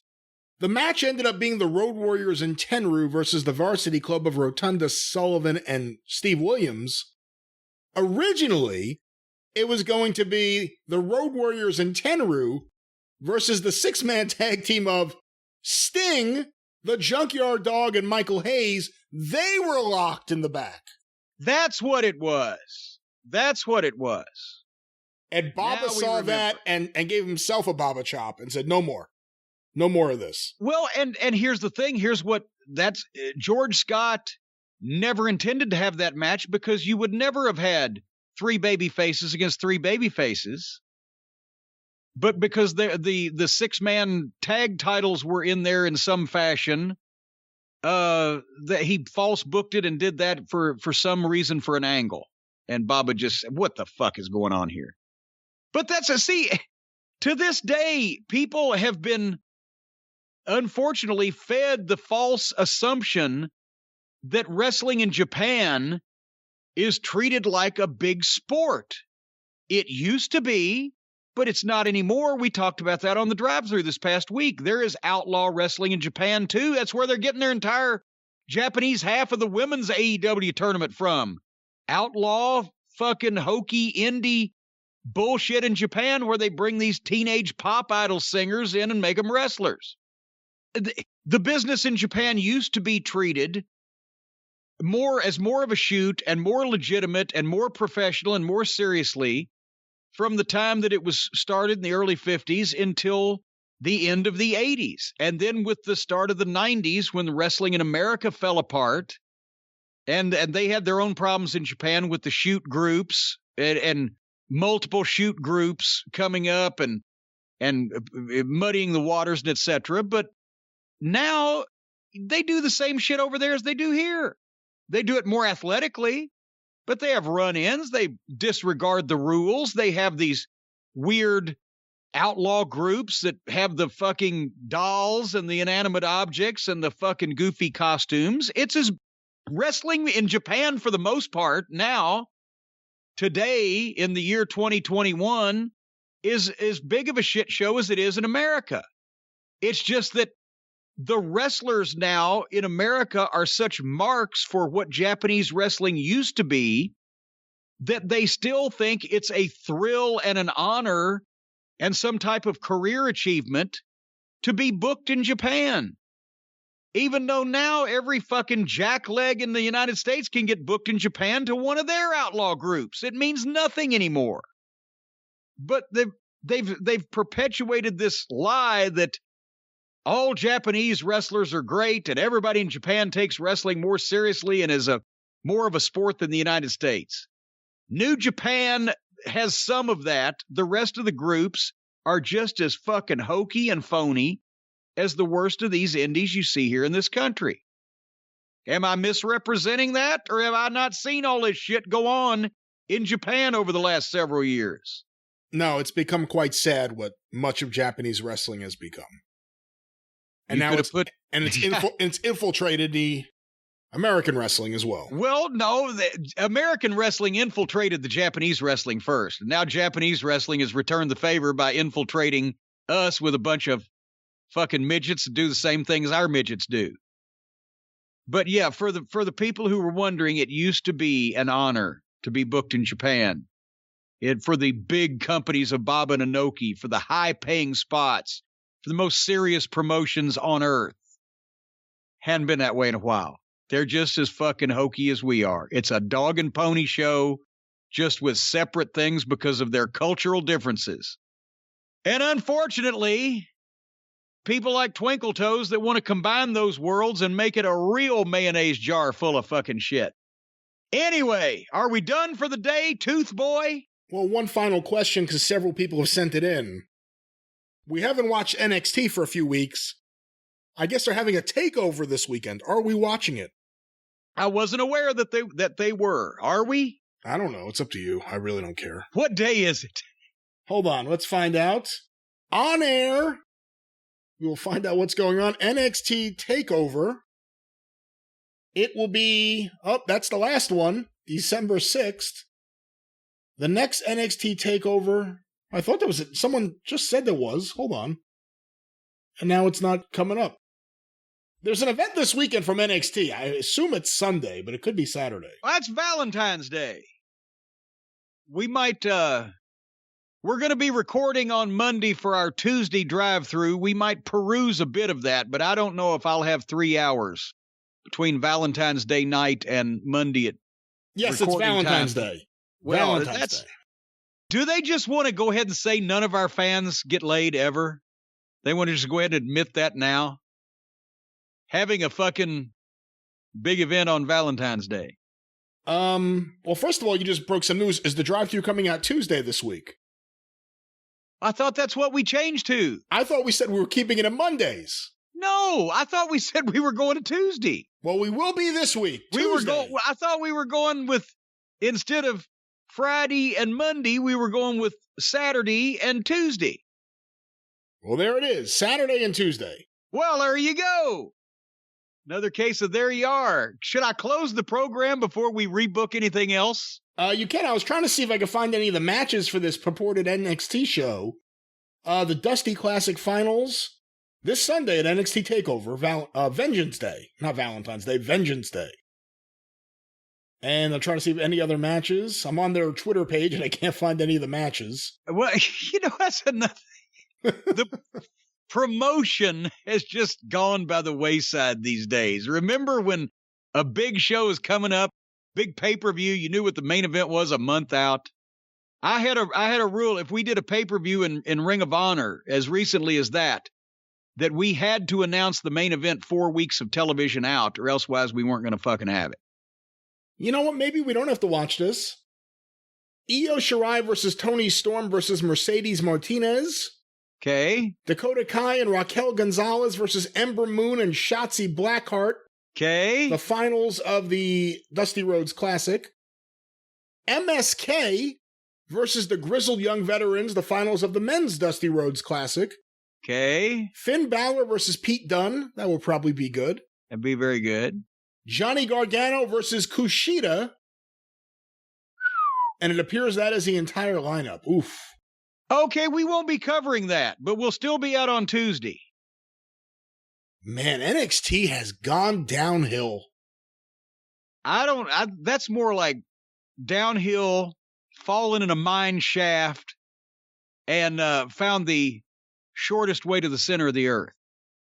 What the hell is Triple H doing? What is he doing? Has he found another God? No, I'm just has he found another priority? He's like, this can't be. It's like he's trying. This is not good. Oof. Yeah, I'm not watching this. All right. Yeah, we won't be watching that. Eventually, we have to do the watch along of the 92 Rumble. You promised that. I did? You did. I did. Well, maybe we'll do that, but maybe we won't. You'll have to tune in to find out, folks, exactly what we're going to do on the drive-thru this week. But closing thoughts, Brian. I can't wait to close this show. Very good.